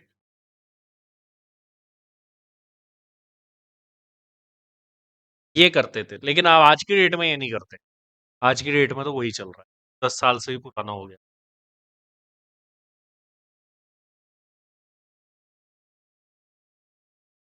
एक हमने 45(2)(a) पढ़ा था, capital gain in case of securities transferred from depository. मतलब आप शेयर्स ट्रांसफर करते हो तो कैपिटल गेन कैसे निकालते हैं, लिस्टेड सिक्योरिटी अगर बेची। बहुत सिंपल है, जितने में बेचा हो फुल वैल्यू ऑफ कंसिडरेशन लेते हैं और जितने में खरीदा था वो कॉस्ट लेते हैं। बस एक ही बात ध्यान रखनी, शेयर्स के केस में फीफो मेथड लगता है। अगर आपके पास एक कंपनी के आपने बार बार शेयर खरीदे फिर बेच दिए, कौन से बिके हुए माने जाएंगे, जो पहले आए थे। बस इतनी सी लाइन ध्यान रखनी है, बाकी इसमें कोई ऐसा नहीं है टेक्निकल पॉइंट, फीफो मेथड लगेगा, ये ध्यान रखिए। बायबैक पे अभी स्पेसिफिकली अलग से बात करेंगे, अमेंडमेंट हो गया। इसके बाद में सेक्शन 46 पे आते हैं। सेक्शन 46 है व्हाट इज नॉट ट्रांसफर का। सेक्शन 47 भी है what is not transfer. Section 46 क्या बोलता है, ध्यान से सुनिएगा। सेक्शन 46 बोलता है कि यदि कोई कंपनी का लिक्विडेशन हो रहा है और वो लिक्विडेशन के टाइम पे क्या करती है, असेट ट्रांसफर देती है, किसको, शेयर होल्डर। यदि कोई कंपनी अपने लिक्विडेशन के टाइम पे असेट ट्रांसफर करती है शेयर होल्डर को, तो इसको हम ट्रांसफर नहीं मानते, मतलब इसके ऊपर कैपिटल गेन नहीं लगेगा। If any company transfer asset to the share holder at the time of liquidation then it will not be regarded as transfer. तो ट्रांसफर नहीं मानेंगे अगर लिक्विडेशन के टाइम पे असेट दे रही। मान लो कंपनी लिक्विडेशन के टाइम पे शेयर होल्डर को असेट नहीं दे, पहले असेट को मार्केट में बेचे फिर पैसा दे, अगर असेट मार्केट में बेच दी तो उस पर तो कैपिटल गेन कैलकुलेट होगा जैसे नॉर्मल। अब यहाँ पे हमने देखा था एक और चीज है कि कंपनी के हैंड्स में तो नहीं है लेकिन शेयर होल्डर के हैंड्स में तो है। अब कंपनी ने शेयर होल्डर को कोई एसेट दे दी तो शेयर होल्डर के हैंड्स में कैसे कैपिटल गेन निकले। शेयर होल्डर को जो भी एसेट मिली उसकी एफएमवी लेनी है पहले, फिर इसमें से लेस करना होगा deemed dividend under section 222 T. क्योंकि हमने अदर सोर्स में पढ़ा है कि यदि कोई कंपनी लिक्विडेशन के टाइम पे शेयर होल्डर को कुछ भी दे, चाहे पैसा दे या असेट दे, हम ऐसे मानेंगे जैसे वो डिविडेंड दे रही। ये 222 सी में लिखा हो। तो आपको असेट की एफएमवी लेनी है और उसमें से डीम डिविडेंड का पार्ट हटा देना है। कैसे हटाओगे, कंपनी के टोटल रिजर्व एंड सरप्लस लोगे, मल्टीप्लाई कर दोगे शेयर होल्डिंग परसेंटेज। मान लो कंपनी के रिजर्व एंड सरप्लस 20 लाख के हैं, का 10% हिस्सा है तो 20 लाख का 10% 2 लाख यहाँ लेस हो जाए। असेट की एफएमवी मान लो 5 लाख थी तो यहाँ तो लिखेंगे 5 लाख, 20 लाख का 10% 2 लाख लेस होगा, बाकी जो बचेगा वो होगा फुल वैल्यू ऑफ। फिर उसमें से क्या लेस होगी, कॉस्ट ऑफ। तो यहाँ पे फुल वैल्यू ऑफ कंसिडरेशन निकालने का फॉर्मेट तरीका देखोगे ना वो थोड़ा सा अलग है। यहाँ पे देखो क्या बताया गया है कि आपको जो भी असेट मिली है उसकी एफएमवी ले लो, पैसा मिला है तो पैसा ले लो और उसमें से क्या लेस कर दो, डीम्ड डिविडेंड। फिर आपका फुल वैल्यू ऑफ कंसिडरेशन आ गया, फिर तो नॉर्मल एक्सपेंस ऑन ट्रांसफर वगैरह लेस करके कैपिटल गेन निकल। अब अगर कंपनी इसको मार्केट में सेल कर दे असेट को तो क्या होगा, मार्केट में सेल कर दे तो कुछ है ही नहीं नया, नॉर्मल जैसा करते हैं वैसा करो। मतलब सर अगर कंपनी मार्केट में एसेट को सेल कर रही है तो इस पे कैपिटल गेन लगेगा, डाल दो। फिर शेयर होल्डर को पैसा मिल रहा है, में अब शेयर होल्डर को असेट नहीं मिलेगी बल्कि क्या मिलेगा, पैसा। तो जो पैसा मिलेगा उस पर भी कैपिटल गेन कैसे निकलेगा सर, शेयर होल्डर बोलेगा कैश रिसीव्ड इतना, लेस करेगा उसमें से क्या, डीम डिविडेंड। क्योंकि शेयर होल्डर को तो चाहे असेट मिले या पैसा मिले दोनों में क्या है, डीम डिविडेंड है अगर लिक्विडेशन के टाइम पे मिलता है। तो शेयर होल्डर के तो लिए क्या है, असेट मिल रही है तो एफएमवी ले लेगा, कैश मिल रहा है तो कैश ले लेगा, फिर लेस तो वही सब कुछ सेम कर। कंपनी के पॉइंट ऑफ व्यू से सोचने की बात, अगर कंपनी असेट दे देती है शेयर होल्डर को तो कोई कैपिटल गेन, और अगर कंपनी असेट ना देके असेट को पहले मार्केट में बेच रही है तो भी कैपिटल गेन लगेगा, और फिर शेयर होल्डर को पैसा मिला तो शेयर होल्डर के हैंड्स में और लगेगा। तो अगर कंपनी असेट को बेचती है मार्केट में तो कंपनी को भी टैक्स देना है, शेयर होल्डर को। कंपनी असेट बेचती नहीं है शेयर होल्डर को दे देती है तो फिर उस सिचुएशन में क्या होगा, कंपनी को कुछ नहीं देना और शेयर होल्डर को टैक्स देना। का एग्जाम्पल भी अपन ने किया था कर्ष नाम से एसएसी। फिर व्हाट इज नॉट ट्रांसफर में आते हैं, सेक्शन 47 के अंदर कुछ और ट्रांजेक्शन दे रखे हैं जिनको ट्रांसफर नहीं माना गया। इसमें पहला सेक्शन देखो, इंटर पॉइंट ऑफ व्यू से तो कम है सेक्शन, इसमें फाइनल पॉइंट ऑफ व्यू से ज्यादा section. Inter point of view से देख लेते हैं पहले, इसको ट्रांसफर नहीं माना। पहला क्या है, transfer of capital asset eight the time of total और पार्शियल पार्टीशन। का मतलब क्या है, देखो एक एचयूएफ है, तो मिस्टर एक्स है, मिसिज एक्स है, फिर इनके सन है, तो हो गया पार्टीशन। पार्टीशन मतलब बंटवारा। अब इस एचयूएफ की जो भी असेट होगी इन सब लोगों में बटेगी। ये जो असेट बांटने की प्रोसेस है ना, इस पे कैपिटल गेन नहीं लगी, ये बोलना चाह रहा है। Transfer of capital asset, HUF के आसपास पड़ी होगी असेट्स वगैरह, तो ट्रांसफर होगी किसको, मेंबर्स को। कब हो रही है, पार्टीशन के। तो एचयूएफ के पार्टीशन के टाइम पे उसके मेंबर्स को जो असेट दी जाती है उस पे कैपिटल गेन नहीं लगेगा, ये बोलना चाह रहा है ये पहला। नेक्स्ट क्या बोल रहा है, क्लोज टू तो डिलीट हो गया, 3 आ गया, transfer of capital asset by way of gift, will और irrevocable trust by individual and HUF. यहां भी अमेंडमेंट हो गया। अब देखो यहां पे पहले कुछ भी नहीं लिखा था, कोई भी व्यक्ति अगर गिफ्ट करता था असेट को तो ट्रांसफर नहीं मानते थे। अब यहां पे क्या बोल रहा है, अगर इंडिविजुअल एचयूएफ गिफ्ट करेंगे तो ट्रांसफर नहीं मानेंगे, अदरवाइज अगर कंपनी किसी को गिफ्ट करती है एसेट तो उसको क्या मानेंगे, ट्रांसफर, कैपिटल गेन लग जाए। तो ये अमेंडमेंट आया है यहाँ पे कि इंडिविजुअल एंड एचयूएफ अगर कोई एसेट को गिफ्ट में, विल में दे रहे हैं तो ये ट्रांसफर आज भी नहीं माना जाएगा और कैपिटल गेन आज भी नहीं लगेगा। चेंज क्या है, पहले यहाँ कोई पर्सन स्पेसिफाइड नहीं था, सबके लिए था। अब ओनली किसके लिए रह गया ये, इंडिविजुअल एचयूएफ के लिए ट्रांसफर नहीं मानेंगे, बाकी लोग गिफ्ट करेंगे तो ट्रांसफर। ये अमेंडमेंट है। इंटर लेवल के हिसाब से तो ये सेक्शन इतना ही काम का है, वैसे तो और भी चीजें, बट रिसेंटली इंटर वालों के लिए रिमूव कर दी गई, फाइनल वालों के लिए नहीं करी है। तो फाइनल वाले इस वीडियो को देख रहे हैं उनके जैसे ही ये चैप्टर खत्म होगा, एंड में ये एडिशनल।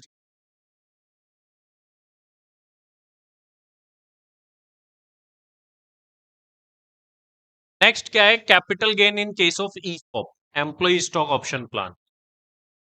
ईसॉप सैलरी हेड में भी आते हैं। ईसॉप क्या होता है भाई, एम्प्लॉय को लॉन्ग टर्म तक रोकने के लिए कंपनी अपने एम्प्लॉय एम्प्लॉय के पास में ऑप्शन होता है कि वो एक प्री डिटरमाइंड रेट पर शेयर्स को खरीद ले। कंपनी ने ऑप्शन दिया कि आप 50 रुपए में खरीद सकते हो 2 साल बाद। 2 साल बाद मान लो एम्प्लॉय उसको 50 में खरीद रहा है और मार्केट में रेट चल रही है 500 रुपए, लेकिन उसको तो कितने में मिलेगा, तो 450 रुपए का जो फायदा होगा वो कहाँ टैक्सेबल होगा, सैलरी हेड में एज परक्विजिट। अब कभी ना कभी जाके तो इन शेयर्स को बेचेगा भी, मान लो 800 रुपए में बेच दिया 6 महीने बाद, ये कहाँ टैक्सेबल होगा, कैपिटल गेन में। कैसे होगा, फुल वैल्यू ऑफ कंसिडरेशन 800 रुपए, कॉस्ट कितनी लेंगे, कॉस्ट ऑफ शेयर्स कितनी लोगे, 500 रुपए, क्योंकि 500 तक का टैक्स तो सैलरी में दे चुके हो ना। अगर आप 50 ही लेस करोगे 750 फिर टैक्स दोगे इधर, जबकि 50 और 500 के बीच के 450 के गैप पे तो सैलरी में टैक्स वैसे ही दे दिया ना, दोबारा थोड़ी ना इधर टैक्स देंगे। इधर कॉस्ट क्या लोगे, एफएमवी। और इवन 45(2) पढ़ते हो आप, conversion of capital asset into stock in trade, वहां पे भी क्या लेते हैं कॉस्ट में, एफएमवी। तो जहां भी दो हेड आ जाते हैं ना, तो अगले हेड के अंदर कॉस्ट क्या लेनी है, जितना आप पिछले हेड में टैक्सेबल करके आ चुके हो, तो उतना हिसाब तो वही हो गया ना। तो इसलिए जब जब आप एक हेड से दूसरे हेड में जाते हो तो वहां पर देखो कॉस्ट में क्या लेते हैं, एफएमवी। एफएमवी क्यों लेते हैं, क्योंकि उतने पार्ट पे आप ऑलरेडी टैक्स दे के आ चुके हो, तो उतना तो हटा दिया, ऊपर का जो 300 कमाया ओनली उस पर टैक्स ले रहे हैं। तो ये प्रोविजन इसका है कि कैपिटल गेन के पॉइंट ऑफ व्यू से देखे तो फुल वैल्यू ऑफ कंसिडरेशन लेनी है एक्चुअल, कॉस्ट क्या लेनी है, FMV on the date of exercise of option. Exam point of view से क्वेश्चन बनने के कम ही चांसेस होते हैं।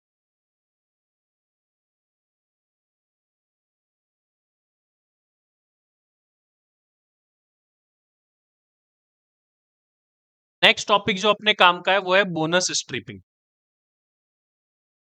बोनस स्ट्रिपिंग क्या बोलता है, देखिए,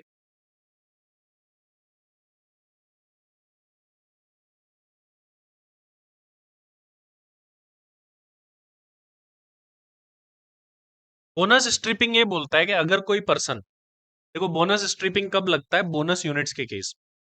कई बार कई लोगों को पता चल जाता है कि ये पर्टिकुलर म्यूचुअल फंड वाले बोनस यूनिट्स देने वाले, तो क्या करते हैं उस डेट से थोड़े दिन पहले यूनिट्स खरीद लेते हैं, शेयर्स पे तो ये लगता ही नहीं है क्योंकि, और फिर बोनस यूनिट्स भी ले लेते हैं और फिर बेच देते हैं। ये प्रोविजन क्या बोलना चाह रहा है, यदि कोई व्यक्ति रिकॉर्ड डेट से 3 महीने, रिकॉर्ड डेट मतलब वो डेट जिस दिन बोनस यूनिट से 1/6/19 से इस दिन बोनस यूनिट, रिकॉर्ड डेट से 3 महीने पहले पहले तक कोई परचेज करता है, जैसे इसने 1000 यूनिट्स परचेज करी 500 के, और रिकॉर्ड डेट से, रिकॉर्ड डेट को उसको बोनस यूनिट मिल गई 1:1 के रेशियो में, तो 1000 थी तो ये प्रोविजन तभी लगेगा जब ये सारी कंडीशन पूरी हो। पहली बात, ये ओनली यूनिट्स पे लगेगा, शेयर्स पे नहीं। दूसरी बात, रिकॉर्ड डेट से 3 महीने पहले पहले तक यूनिट्स खरीदी हुई होनी चाहिए, और रिकॉर्ड डेट से 9 महीने के अंदर अंदर आपने वो यूनिट्स ट्रांसफर कर दी हो, क्या, ओरिजिनल यूनिट्स, या तो सारी की सारी ओरिजिनल यूनिट्स या पार्ट ऑफ दी ट्रांसफर कर देनी, और उस ओरिजिनल यूनिट्स को बेचते टाइम आपको लॉस होना, रिकॉर्ड डेट से 3 महीने पहले खरीदा हुआ होना चाहिए, रिकॉर्ड डेट से 9 महीने के अंदर अंदर बेचा हुआ होना चाहिए, और ओरिजिनल यूनिट को बेचते टाइम लॉस होना चाहिए। तो ये जो ओरिजिनल यूनिट्स पर लॉस होता जाएगा, ये बोनस यूनिट्स की कॉस्ट बन।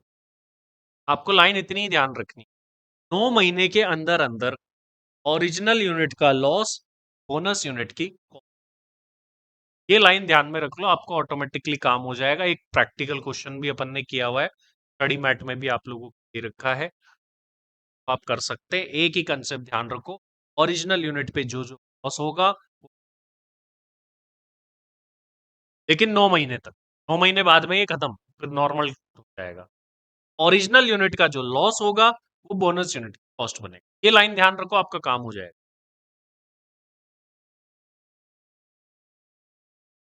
टैक्स रेट्स अपन ऑलरेडी शुरुआत में ही पढ़ चुके हैं, तो वो पढ़नी है आपको न्यू वाली। इसमें आप टैक्स निकालते टाइम ध्यान रखना कि अगर आपकी बेसिक एग्जम्पशन लिमिट खाली रहती है, अनएग्जॉस्टेड रहती है, फिर वो कैपिटल गेन के साथ में एडजस्ट हो जाता है। वर्ड को ध्यान रखना, अनयूटिलाइज पड़ी है बेसिक एग्जम्पशन लिमिट, फिर वो आपकी कैपिटल गेन की स्पेशल रेट वाली इनकम के साथ एडजस्ट हो सकती है। तो हमने रेगुलर क्लास में इसके एग्जांपल्स करे थे, वो ध्यान रखना।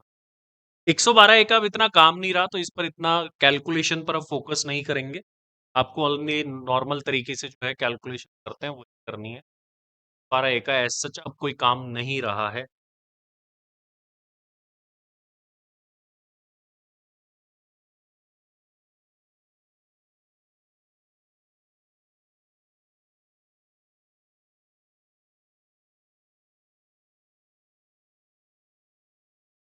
अब बायबैक के अंदर एक चेंज हुआ है, उसको देख लीजिए। वो चेंज दोनों जगह इफेक्टिव है, एक कैपिटल गेन में भी और एक अदर सोर्स। बायबैक से रिलेटेड प्रोविजन में क्या चेंज हुआ है वो देख।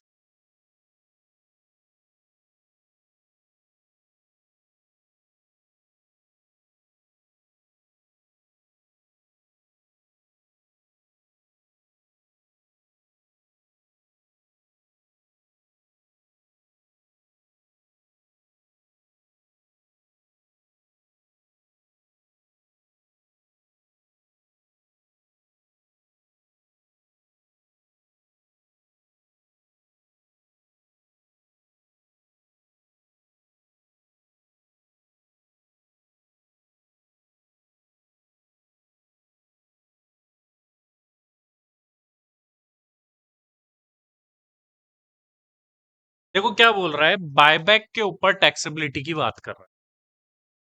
बायबैक का मतलब क्या होता है कि कंपनी ने एक बार तो मार्केट में पहले शेयर इशू करे, शेयर होल्डर ने खरीदे।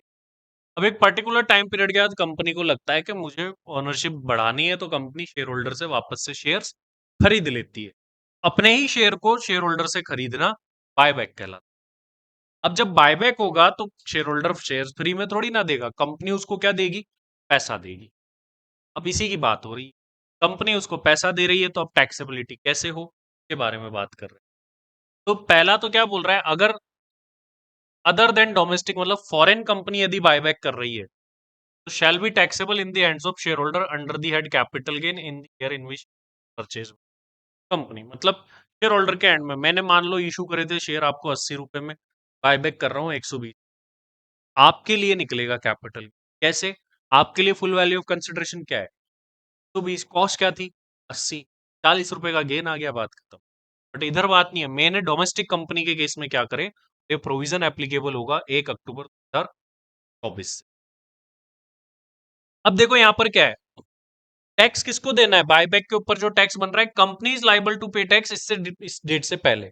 अभी जो चेंज आया वो देखेंगे, 20% प्लस सरचार्ज लगता था, हेल्थ एंड एजुकेशन सेस लगता था। मतलब अभी तक क्या होता था, डोमेस्टिक कंपनी के केस में कंपनी टैक्स पे करती थी। इफेक्टिव टैक्स रेट निकालो एक बार, 20% में 12% ऐड करो, फिर उसमें 4% ऐड करो,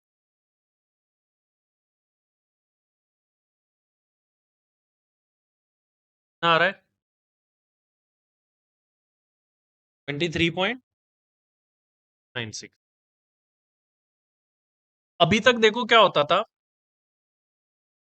बायबैक पर जो भी इनकम हो रही होती थी, कंपनी उस पर उतना टैक्स भरती, बायबैक पे किसकी इनकम, शेयर होल्डर की। कम आपकी है बट टैक्स वो भरती थी, तो कंपनी स्मार्टली करती थी, वो आपको उतने ही रुपए में बाय बैक करती थी कि आप उनका टैक्स देके रेट बराबर बैठे। तो उनका इंटरनल मैटर था। बात ये थी कि कंपनी आज तक इस पे टैक्स भरती, शेयर होल्डर के हैंड्स में एग्जाम 1034 अब से चेंज कर, क्या चेंज कर, अब क्या बोला, buyback shall be treated as deemed dividend under section 222F in the hands of share holder irrespective of the accumulation. अब यहां पे क्या बोल दिया, जो बायबैक हो रहा है, बायबैक पे शेयर होल्डर को जो भी पैसा मिल रहा है, वो शेयर होल्डर के लिए कहां टैक्सेबल होगा, अदर सोर्स, डीम डिविडेंड मान, ऐसा माना जाएगा जैसे डिविडेंड दिया, टैक्सेबल कहां ले जाके कर दिया, अदर सोर्स, बायबैक को टैक्सेबल। तो अब शेयर होल्डर को मान लो 120 रुपए मिले थे ना, तो ये 120 रुपए डीम डिविडेंड मान के अदर सोर्स में टैक्सेबल, यहाँ पे वैसे नहीं निकालना है, total reserve surplus multiply share holder, यहाँ पे 222F में जो नया सेक्शन ऐड ऑन हुआ है डीम डिविडेंड में डिविडेंड कैसे निकालोगे आप, जितना शेयर होल्डर को बायबैक पे पैसा मिला वो सब क्या है उसका, इंपॉर्टेंट सेक्शन है, एग्जाम में आ सकता है पूरे चांसेस। और एक और ट्रीटमेंट क्या होगा, full value of consideration of shall be considered as nil and hence capital loss shall arise to the shareholder under the head capital gain shall be allowed to set off। मतलब आज की date में पहली बात तो tax company को नहीं देना, टैक्स किसको देना है, शेयर होल्डर, शेयर होल्डर को कैसे टैक्स देना है, बोले आपको जितना भी पैसा मिला ना, जितना भी 120 रुपया मिला ना, हाँ सर, बोले सर कॉस्ट, बोले उससे मतलब नहीं, कितना मिला, बोले बोले पूरा का पूरा क्या है, डिविडेंड अदर सोर्स में, सर 80 रुपये मेरे खर्च हुए, आप ये पूरे 120 को कैसे डीम डिविडेंड मान सकते हो, मेरी कमाई तो 40 ही है, फिर रुक जाओ, ये जो 80 रुपए है ये कैपिटल गेन के अंदर काम आए, कैपिटल गेन की भी इनकम निकलेगी, मतलब शेयर होल्डर की, अदर सोर्स की भी इनकम निकलेगी और कैपिटल गेन की। कैपिटल गेन में फुल वैल्यू ऑफ कंसिडरेशन लिखो 0, कॉस्ट लिखो 80, अल्टीमेटली क्या आएगा, 80 रुपए का लॉस, तो इस लॉस को सेट ऑफ कर।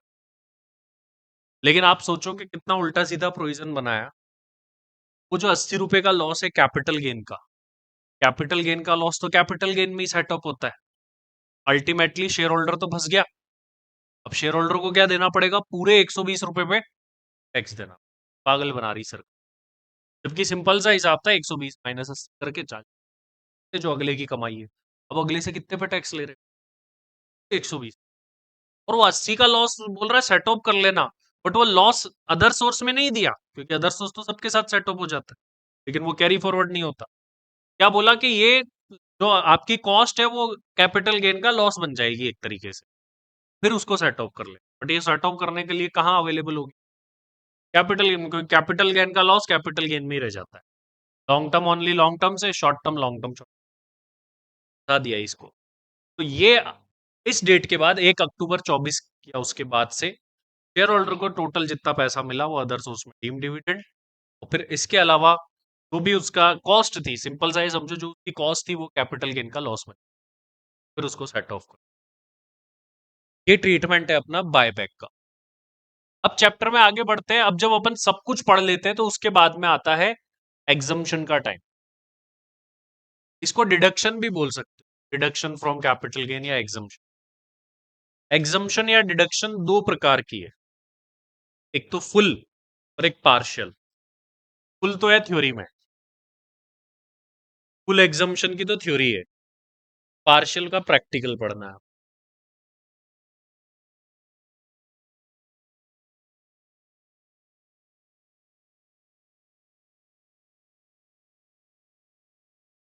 फुल एग्जम्पशन पढ़ लेते हैं पहले। देखो आंध्र प्रदेश तो मैंने आपको बोला था कोई इंपॉर्टेंट है नहीं, एक तो 1037A में फुल एग्जम्पशन है कैपिटल गेन की, और एक 1037, ये फुल है, मतलब फुल मतलब जितना पैसा कमाया सारा का सारा क्या होगा, एग्जम्प्ट, और ये थियोरटिकल है, प्रैक्टिकल नहीं है।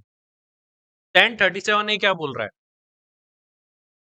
अगर किसी की अर्बन एग्रीकल्चर लैंड का कंपलसरी एक्विजिशन हो गया है, तो उसको जितना भी कंपनसेशन मिलेगा that will be fully exempt. क्या बोला, अर्बन एग्रीकल्चर लैंड का क्या होना चाहिए, कंपलसरी एक्विजिशन, तो जितना भी वो मिलेगा पैसा उसके लिए क्या होगा, एग्जाम। कंडीशन पूरी हो, जो उस लैंड का ऑनर है, एसएसी कौन होना चाहिए? Individual HUF. कम से कम वो लैंड 2 साल तक एग्रीकल्चर पर्पज के काम में आई हुई होनी, या तो एसएसी ने या उसके पेरेंट्स ने। और वो जो कंपनसेशन है वो आरबीआई सेंट्रल गवर्नमेंट से अप्रूव्ड।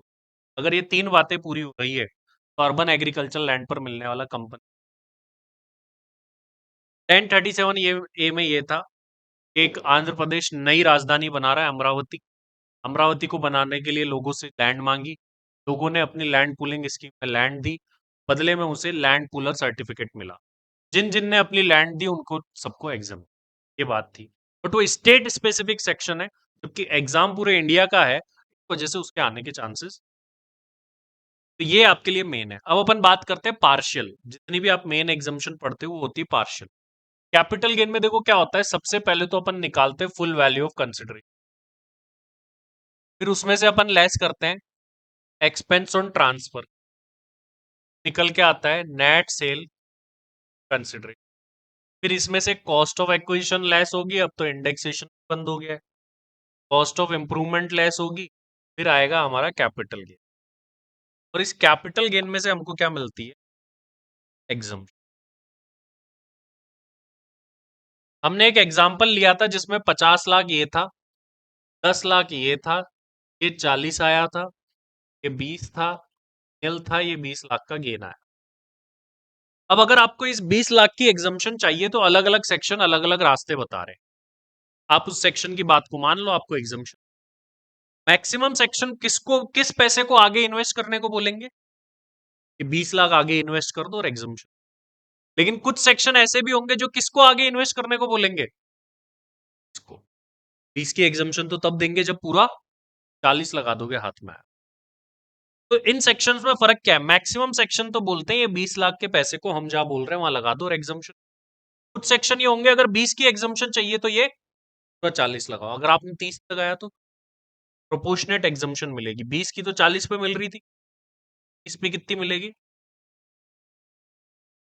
तो एग्जाम्शन जब अपन देखेंगे तो उसमें 2 प्रकार की मिलेगी। एक तो ये प्रकार की कि भाई जितना गेन हुआ उसको ही आगे लगा दो। एक टाइप की ऐसी होगी कि अगर ये एग्जाम्शन चाहिए तो हाथ में जितना पैसा आया उस पूरे पैसे को आगे इन्वेस्ट करो। अब इन्हीं एग्जाम्शंस को अपने को पढ़ना है कि कब कौन सी एग्जाम्शन। पहले अपन देखते हैं जैसे सेक्शन 54। सेक्शन 54 की एग्जाम्शन कब मिलेगी? फटाफट से क्विकली रिवाइज करिए। सेक्शन 54 की एग्जाम्शन कब मिलेगी? जब आप घर बेच के घर खरीद रहे हो, मतलब आपने ट्रांसफर क्या किया है? रेसिडेंशियल हाउस प्रॉपर्टी, और खरीद भी क्या रहे हो? Residential house property. गेन का नेचर क्या होना चाहिए? Long term. Short term gain हुआ तो सेक्शन 54 में एग्जाम्शन नहीं मिलेगी। ये एग्जाम्शन किसको मिलेगी? ओनली इंडिविजुअल एंड एचयूएफ को, और किसी को नहीं मिलेगी। ट्रांसफर होना चाहिए रेजिडेंशियल हाउस प्रॉपर्टी, खरीदना क्या है? नई रेजिडेंशियल हाउस प्रॉपर्टी। कितने टाइम में? अगर परचेज कर रहे हो 1 ईयर बिफोर और 2 ईयर आफ्टर ट्रांसफर की डेट से, कंस्ट्रक्ट कर रहे हो तो 3 ईयर आफ्टर ट्रांसफर की डेट। अब क्योंकि टाइम इतना ज्यादा दे रखा है तो मान लो कोई बाद में प्रॉपर्टी खरीदना चाहे तो, और एग्जाम्शन तो अभी लेनी है लेकिन प्रॉपर्टी बाद में खरीद, क्या सॉल्यूशन है क्या इसका? सॉल्यूशन ये है कि वो अपने इस पैसे को डिपॉजिट करा सकता है। डिपॉजिट स्कीम अवेलेबल है यहाँ पे। तो अगर कोई प्रॉपर्टी अभी नहीं लेना चाहता तो डिपॉजिट स्कीम अवेलेबल है, उसमें कैपिटल गेन डिपॉजिट स्कीम में पैसा डिपॉजिट करा दो, एग्जाम्शन मिल जाएगी। कितनी मिलेगी? Actual capital gain, cost of new asset, अगर असेट नहीं खरीदी है तो amount deposited which ever is. तो ये हाउस प्रॉपर्टी खरीदी है, इसको 3 साल तक नहीं बेचना है। बेच दिया तो क्या होगा? फिर नई असेट की कॉस्ट ऑफ एक्विजिशन उतने अमाउंट से कम कर दी जाएगी जितनी एग्जाम्शन। प्रैक्टिकल क्वेश्चन, मान लो आपने नई असेट खरीदी 50 लाख की और आपको एग्जाम्शन मिली 30 लाख, ठीक है, क्योंकि ये नहीं 30। अब आपने क्या करा, वो 50 वाली को 60 में बेच दिया, तो फुल वैल्यू ऑफ कंसिडरेशन तो 60 लाख है। कॉस्ट क्या लोगे? 50 - 30, 20 ही लोग।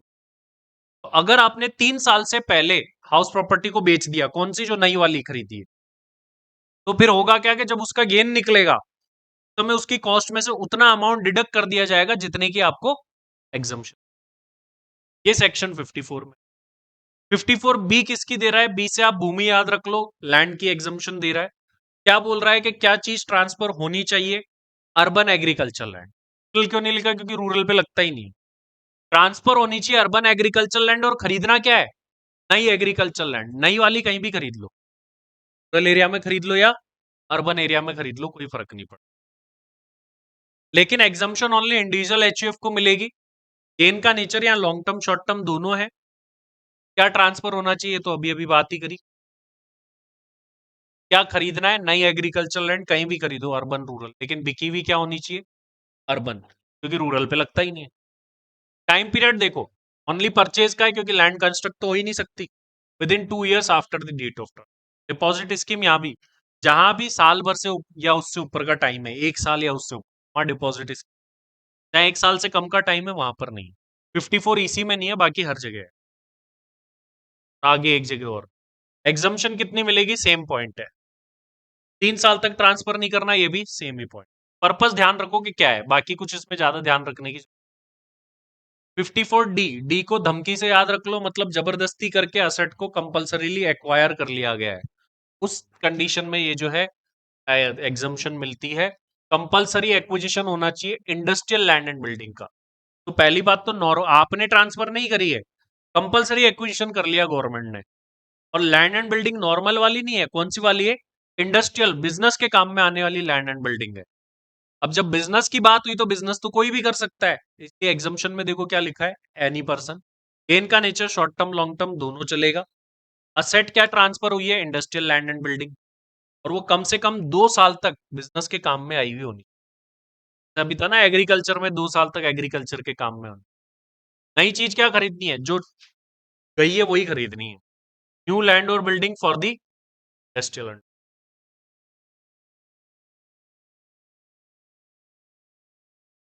टाइम लिमिट कितनी है sir? Within 3 years from the date of receipt of initial compensation. सरकार कई बार कंपनसेशन किश्तों में देती है, कि थोड़ा अभी दिया, थोड़ा अभी दिया। 3 साल कहां से गिने जा रहे हैं? जब पहली इंस्टॉलमेंट मिली। जब आपको पहली इंस्टॉलमेंट मिल गई कंपनसेशन, वहां से 3 साल के अंदर अंदर आपको नई इंडस्ट्रियल लैंड एंड बिल्डिंग खरीद लेनी है। जहां भी आप 1 साल या उससे ज्यादा का टाइम है, वहां पे डिपॉजिट एप्लीकेबल है। कंपनसे एग्जम्पशन निकालने का तरीका सेम है, ये वाला पॉइंट भी सेम। 54 EC, 54 EC क्या बोलता है कि क्या चीज ट्रांसफर होनी चाहिए? लैंड और बिल्डिंग और बोथ। खरीदने क्या है? बॉन्ड्स। किसके? 5 कंपनी बता रखी के बॉन्ड्स। और स्पेशल बात यह कि इसमें भी एग्जम्पशन एनी पर्सन को है। बेचना क्या है? लैंड और बिल्डिंग और बोथ। खरीदना क्या है? बॉन्ड्स खरीदने। किसके खरीदने हैं सर बॉन्ड्स, और कितने वैलिडिटी के खरीदने हैं? ऐसे बॉन्ड जिनकी वैलिडिटी कितनी होनी चाहिए? 5 साल। बॉन्ड्स खरीदने किसके? एनएचआई के, National Highway Authority of India, RECL के, रूरल इलेक्ट्रिफिकेशन कॉर्पोरेशन लिमिटेड के, PFC Power Finance Corporation Limited, IRFC Indian Railway Finance Corporation Limited, और पीएफसी पावर फाइनेंस कॉर्पोरेशन। इन कंपनीज के आपको बॉन्ड्स खरीदने, और इनकी वैलिडिटी कम से कम 5 साल वाले होने चाहिए। अब यहाँ पे टाइम लिमिट मात्र कितनी दी गई है? 6 महीने में आपको बॉन्ड्स खरीद लेने हैं। तो जब 6 महीने ही टाइम मिला, तो क्या डिपॉजिट स्कीम मिलेगी क्या? तो यहाँ पे देखो कोई डिपॉजिट स्कीम नहीं दी है। एग्जम्पशन कैसे निकालोगे? कैपिटल गेन का अमाउंट, नए एसेट की कॉस्ट, विच एवर इज। 5 साल से पहले पहले अगर ट्रांसफर कर दिया, इतनी एग्जम्पशन दी थी उतना टैक्सेबल। यहाँ ऐसा है, यहाँ नई को एसेट की कॉस्ट में से लेस करने वाला नहीं है। 5 साल से पहले अगर इन बॉन्ड्स को बेचा, इतनी भी एग्जम्पशन दे रखी थी, उसको क्या कर देंगे? टैक्सेबल। यहाँ पे वो असेट की कॉस्ट में से लेस करने वाला नहीं।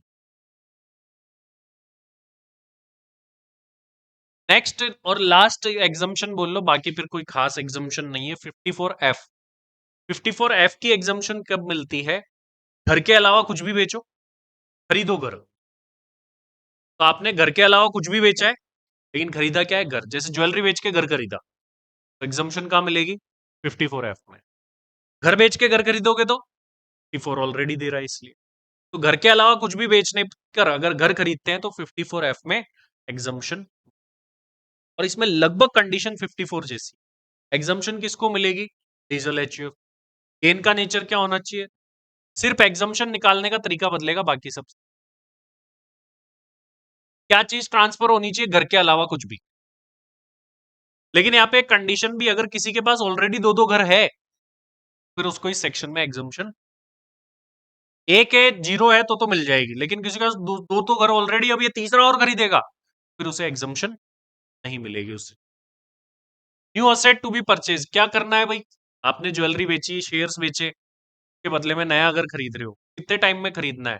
बोले सर अगर बना बनाया खरीद रहे हो तो वही 1 ईयर बिफोर, 2 ईयर आफ्टर, और कंस्ट्रक्ट कर रहे हो तो with in 3 years time limit है, और क्या खरीदना है वो ये रहा। डिपॉजिट स्कीम मिलेगी, ये बात ध्यान में रखनी है। एग्जम्पशन कैसे मिलेगी? जो था ना कि 20 की एग्जम्पशन तो तब देंगे जब 40 लगाओगे, वो है 20 लाख, तो वही अपना कैपिटल गेन था, divide by net sale consideration multiply by cost of new asset, मतलब प्रोपोर्शनेट एग्जम्पशन मिलेगी। अगर आपने नेट सेल कंसिडरेशन का सारा पैसा लगा दिया, सारा कैपिटल गेन एग्जाम, कम लगाया तो प्रोपोर्शनेट एग्जम्पशन। ये जो आपने नई एसेट खरीदी है, इसको आपको नहीं बेचना है, कितने सालों तक? 3 सालों तक। बेच दिया तो फिर जो एग्जम्पशन ली थी उसको टैक्सेबल, यहां भी कॉस्ट में से लेस का कंसेप्ट में। एक और पॉइंट है जो मैंने आपको लिखाया होगा, कोई आपको एक तो ये जो खरीदी है उसको नहीं बेचना, इसके अलावा कोई दूसरी प्रॉपर्टी भी नहीं खरीदनी है, कितने टाइम तक? विद इन 2 ईयर, और कंस्ट्रक्ट नहीं करानी है 3 ईयर्स तक। मतलब क्या हुआ कि जो खरीदी है उसको तो नहीं बेचनी, उल्टा कोई दूसरी प्रॉपर्टी भी खरीदनी है कंस्ट्रक्ट। अगर आपने जो खरीदी है उसको बेच दिया 3 साल के अंदर अंदर तो भी एग्जम्पशन वापस ले लेंगे। इसको नहीं बेचा बल्कि कोई दूसरी प्रॉपर्टी खरीद ली या कंस्ट्रक्ट करा ली तो भी एग्जम्पशन वापस ले। दो कंडीशन है जिसमें एग्जम्पशन वापस ले लिया।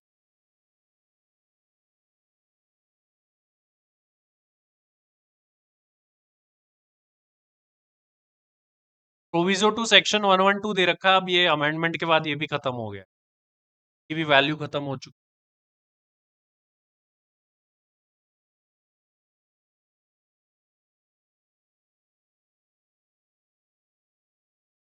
अब ये कुछ एग्जम्पशन और है बट वो खास इंपॉर्टेंट नहीं है, इसलिए अपन इस पे बहुत ज्यादा टाइम नहीं देंगे। जैसे 54G है, एग्जम्पशन कब मिलती, बस ये ध्यान रख लो, ये को याद रखो, गांव से जब आप अपनी इंडस्ट्रियल अंडरटेकिंग गांव में शिफ्ट करते हो में मिलती है, एज में शिफ्ट करते हो तो GA में मिलती है। मेन तो काम की यही पर्पज ही ध्यान रखना।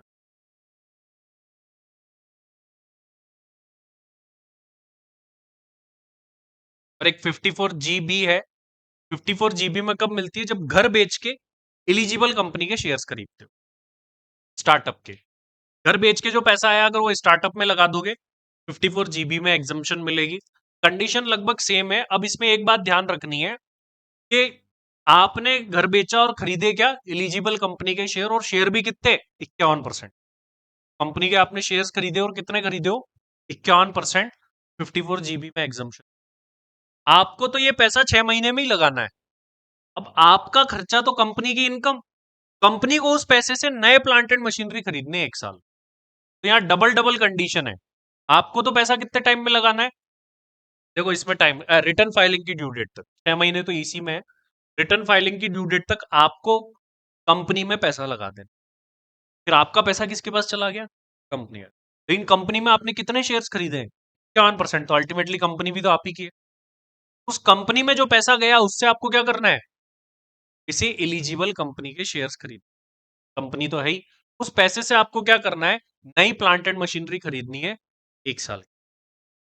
तो असेसी ने घर बेचा, घर बेच के जो पैसा आया उससे क्या करे? कंपनी के शेयर्स खरीदे। अब ये जो पैसा कंपनी के पास आया, कंपनी ने उस पैसे से क्या करा? नए प्लांट एंड मशीन। असेसी को कब तक शेयर्स खरीद लेना है? रिटर्न फाइलिंग की ड्यू। और कंपनी को कब तक असेट खरीद लेनी है? 1 साल।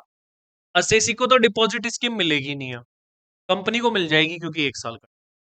एग्जम्पशन कैसे निकालेंगे? जैसे 54F में निकालते हैं वैसे निकालेंगे, वही प्रपोर्शन।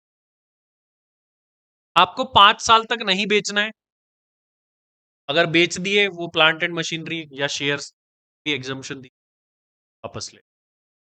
ये कम इंपॉर्टेंट है, आपके लिए इंपॉर्टेंट है 54, 54B, D और F, 5 एग्जम्पशन।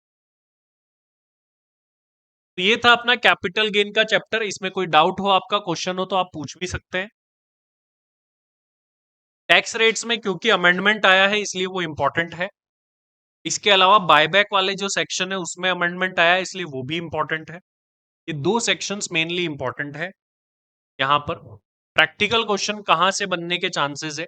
एक तो 45 की सीरीज के 5 सेक्शन और एक 50C, ये जो 6 सेक्शंस है इनमें से क्वेश्चन बनने के प्रैक्टिकल। और किसी का कोई सवाल या डाउट हो तो बताइए।